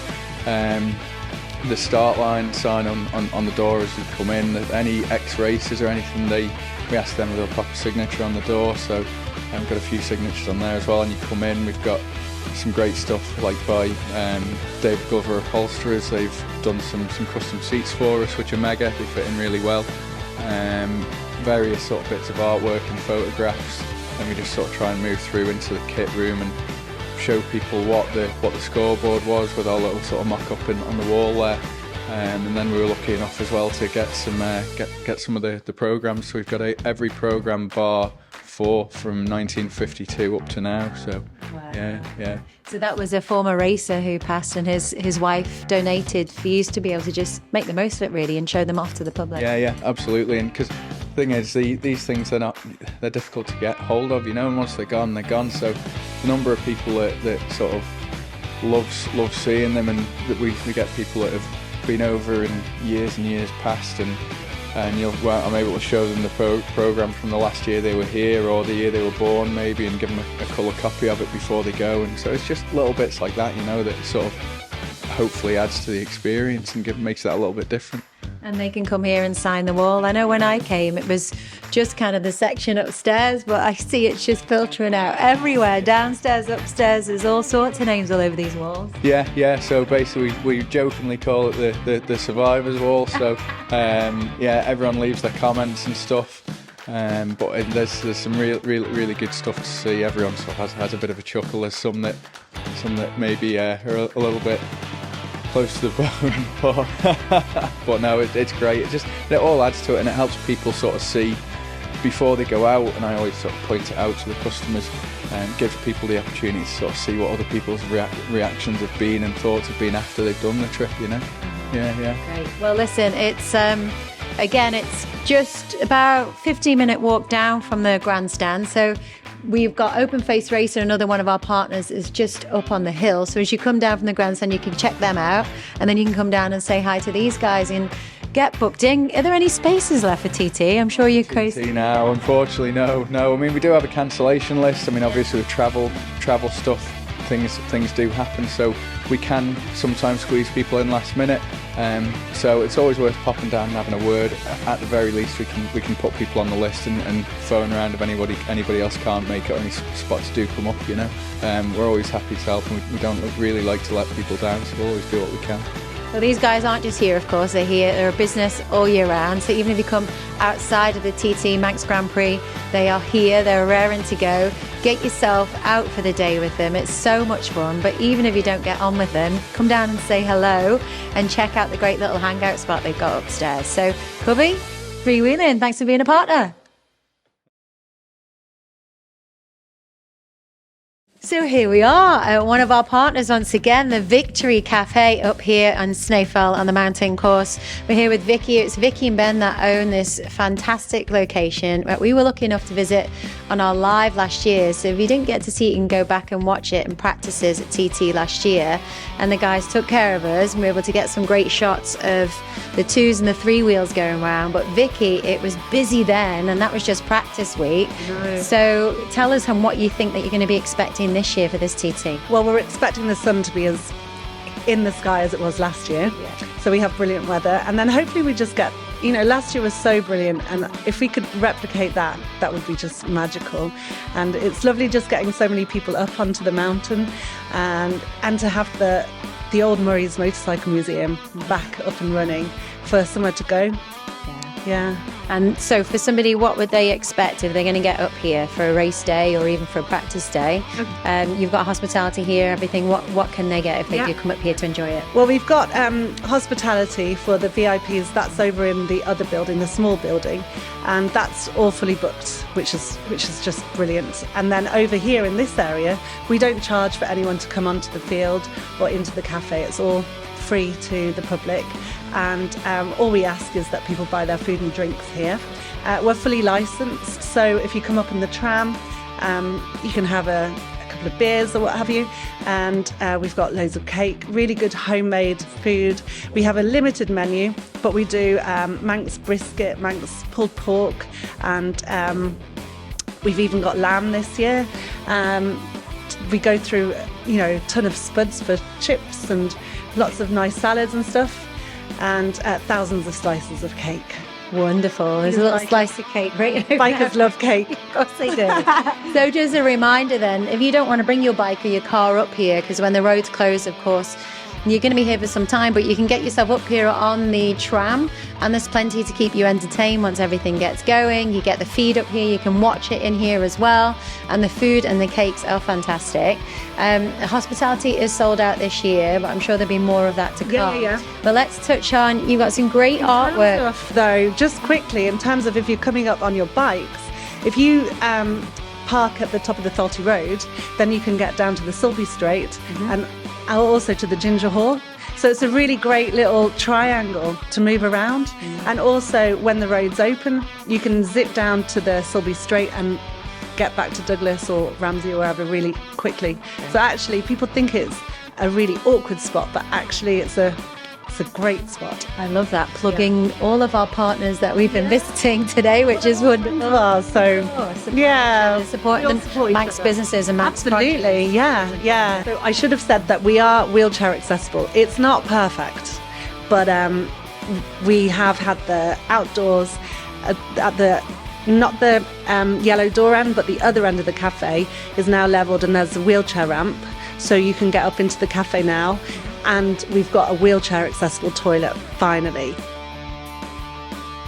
So you've got some great artwork, right? So it's documented quite heavily how much of a fan that Ben is of Ryan Roadkill, and you've now got Norton that come on board. Tell us the story about how Norton came on board and what's happened with them. Well, John Hogan called me. I've been in touch with John Hogan for a good few years. He's been great at just messaging and checking in with me, seeing how we're doing. So he sent me a quick message going, I've had an idea. What do you think about this guy? I don't know if you've ever heard of him, called Ryan Roadkill. I was like, we know Ryan. And he wanted to do a mural on the front of the wall and also do a little bit of a takeover inside the cafe. So we're getting a wallpaper run all the way down the internal hallway, which will be a sort of timeline of Norton, which is great. And then, to meet Ryan in the flesh was just brilliant. And with Ash Willerton as well, another really well-known sign writer. So we were really privileged to be able to have that. And they'll be playing Norton Films in your cinema? Yeah, Norton Films in the cinema room, and then obviously we can live stream. That's going to be on in the cinema. We've got another big screen over behind us, and we clear out a little bit of a few of the tables in here so that we can just pack it in with loads and loads of people. So even if it's raining and the racing is delayed or it's a rest day, it's still a great place to be because we've got lots of space for people to sit down. We've got sofas for people to have a snooze. We often find people in the cinema having a little power nap. And it's just a nice place to be, really friendly. All our staff are great at looking out for people. So hopefully we'll see you all up here. And come and sign the wall as well. Sign the wall. There's a new big patch of wall being painted at the end of this week, ready for TT 2024. Fantastic. Yeah. Great. Well, Victory Cafe, 3WHEELING. Make sure you come and check it out. There's plenty of practice days and race days to come and check it out. So please do. Great hospitality, great team. Brilliant. Thank you.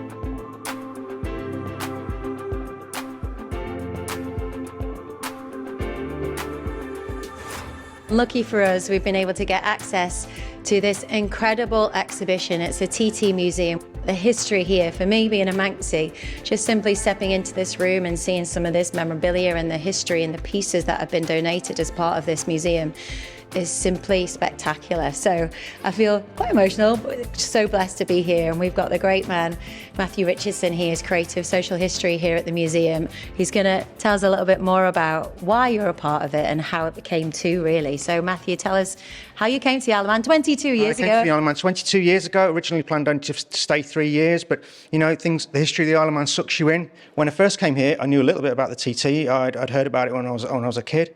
I quickly got interested in it and met people like Dave Molyneux, of course, who's very, very well informed on the history and the heritage of it. And chatting to him got me more interested in it, and I discovered there were so many layers of history.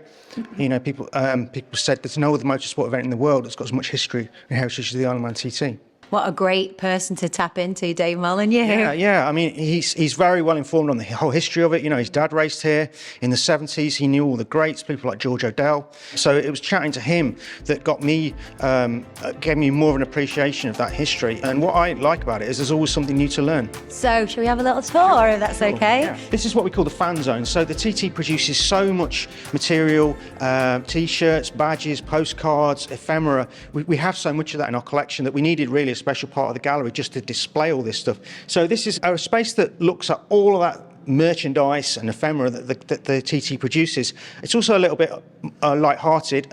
We wanted the gallery to be quite interactive. So here we have a sidecar outfit that you can actually sit on. A lot of people, they might have sat on a solo, but they probably haven't sat on a racing sidecar. So it's an opportunity for visitors to come and try this out and just to get a feel for how difficult it is to get sort of into position on these things and how agile the passengers have to be.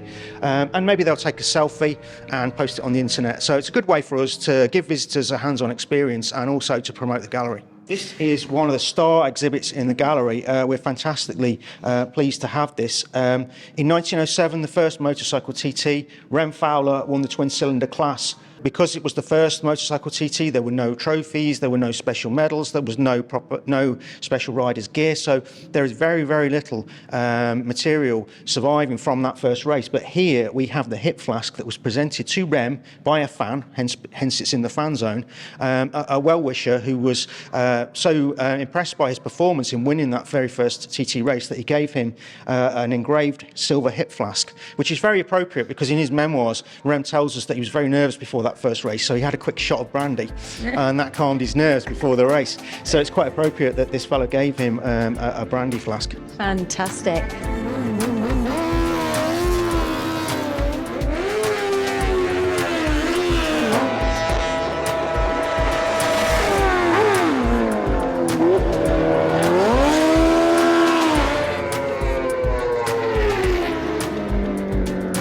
We have a Birchall's outfit right here, but it's not any old Birchall outfit. This is the outfit that the guys were riding in 2018 when they did the first sub 19-minute lap. So we recognised how successful the Birchalls were for a couple of years prior to that, and we've been negotiating with them because we wanted to represent them in the gallery. So we've been talking about acquiring one of their outfits. But when they did that fantastic achievement that year, that was the icing on the cake, really. We said, right, well, we just have to get this outfit.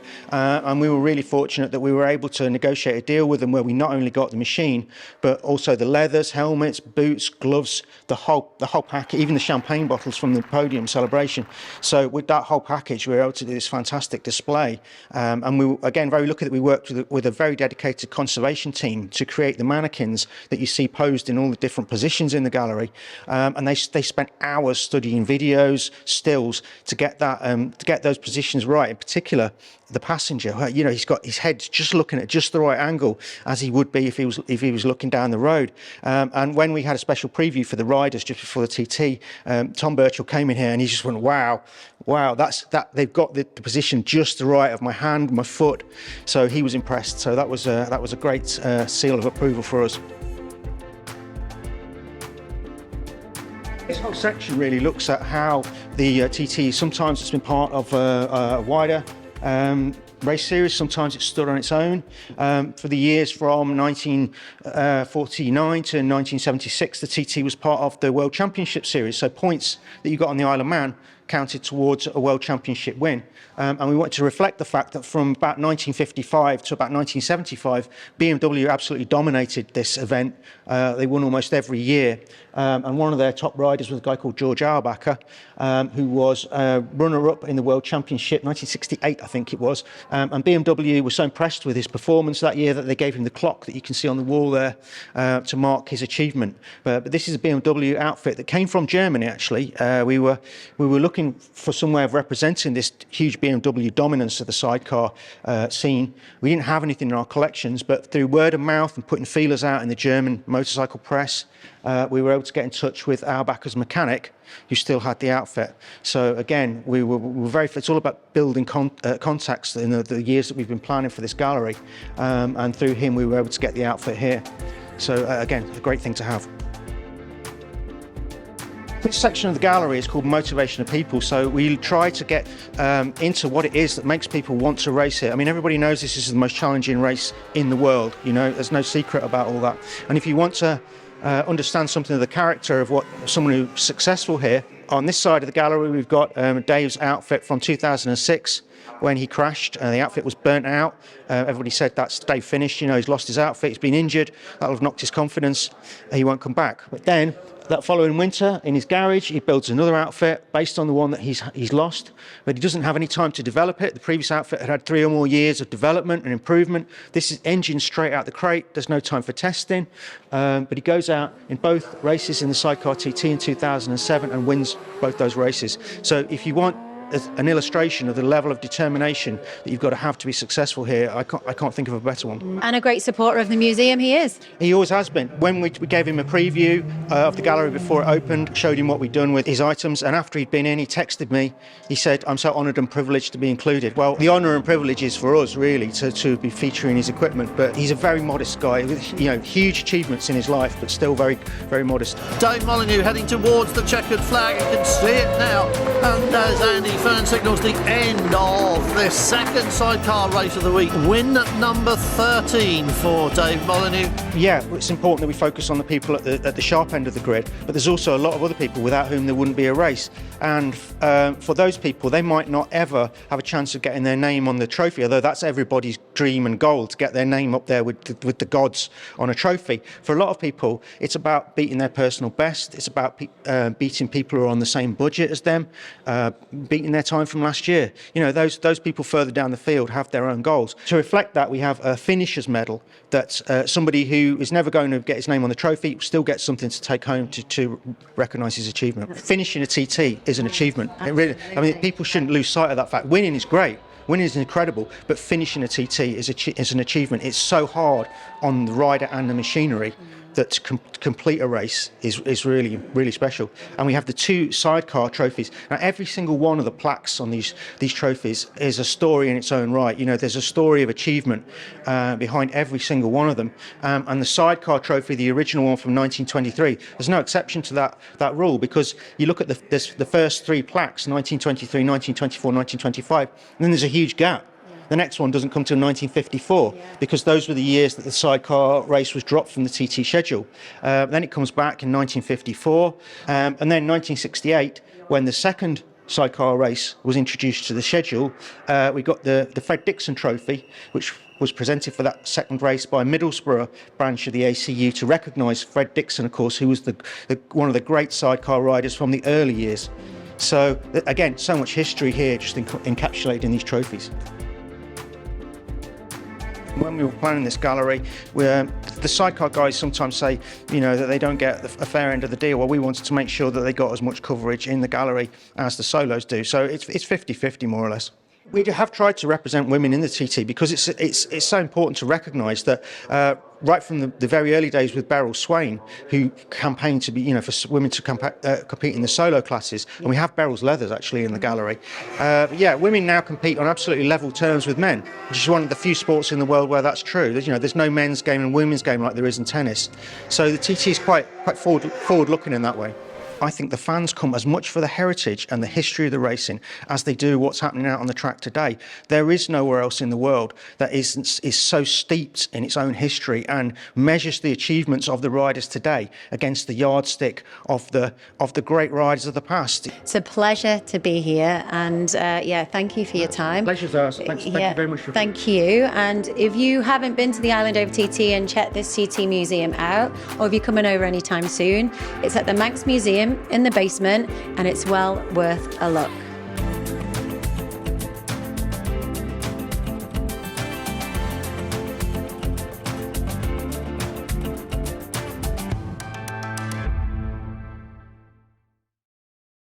Race 1 of the Alaman TT 2023. This is it. In our sport, this is the big showdown. Away they go. We are 3-wheel racing in the Isle of Man once again. And is it going to be the Ben and Tom Birchall show, or will it be Pete Fownes and Jevon Walmsley? What are we going to see from Ryan and Callum Crowe? More outfits leaving the grandstand. Bit of wheel spin away there. That's extremely close. To be up in 5th place as a newcomer is brilliant. That is even quicker. Yep, you see the helicopter struggling to keep up. And Fownes and Walmsley. Gaggle of outfits coming up the mountain. Super hard to pass here. They're not scared of jumping that outfit, that is for sure. Continuous pry the throttle hard on the exit there. Have a look at this. Now they've done it. They've broken the 120 mark on lap 2. Absolutely incredible. We have witnessed history at the Isle of Man once again. They take the checkered flag. And they are raised, and rightly so. What a performance from Ben and Tom Birchall. Everything were right, Tom were perfect. 100 years of sidecar racing. What a ride, it was something else. We made up with the second lap, we broke the 190. Let's see if we can go a bit more in the next race, eh? Never really thought that I'd ever turn right into this part for me again. We're so happy. What a way to celebrate the centenary. If TTs were meant to be easy, everyone would have a go at doing it, wouldn't they? Road racing is far more exhilarating, pumps the old adrenaline up massively. This thing hits the bumps. I mean, your chin takes a pounding, your body takes a pounding. I think I'm built for the bumps. Okay, what are you giving here? Got to try. This TT, isn't it? That's what we expect. It is what it is now. 3 laps today. Just get a finish, get home, have a beer. Battle against the course, battle against yourself. It's what the TT's about, isn't it? Just glad to be here in the 100th anniversary. And away we go. Look at the speed. That looks far from comfortable. Absolutely tied in a knot in that sidecar outfit, trying to hide from the wind. Very exciting young pairing. This is that wheel spin as they come out of Quarterbridge there. On it. Just look at this. Taking an absolute battering. Yeah, they're not going to back off to the end. They've got to keep the pressure on the Birchalls. Through the timing beat, they've broken their own lap record. Look at this. Oh, look at the speed. Unreal. Heart's pounding now. It's hard work, we all know that. Obviously, it's completely different around here. There's officially 2 pensioners on this bike. I just hang on to him, to be fair. I've just done my fastest ever lap. Driver's up for it and I'm up for it, so hopefully we can push on a bit more. So impressive.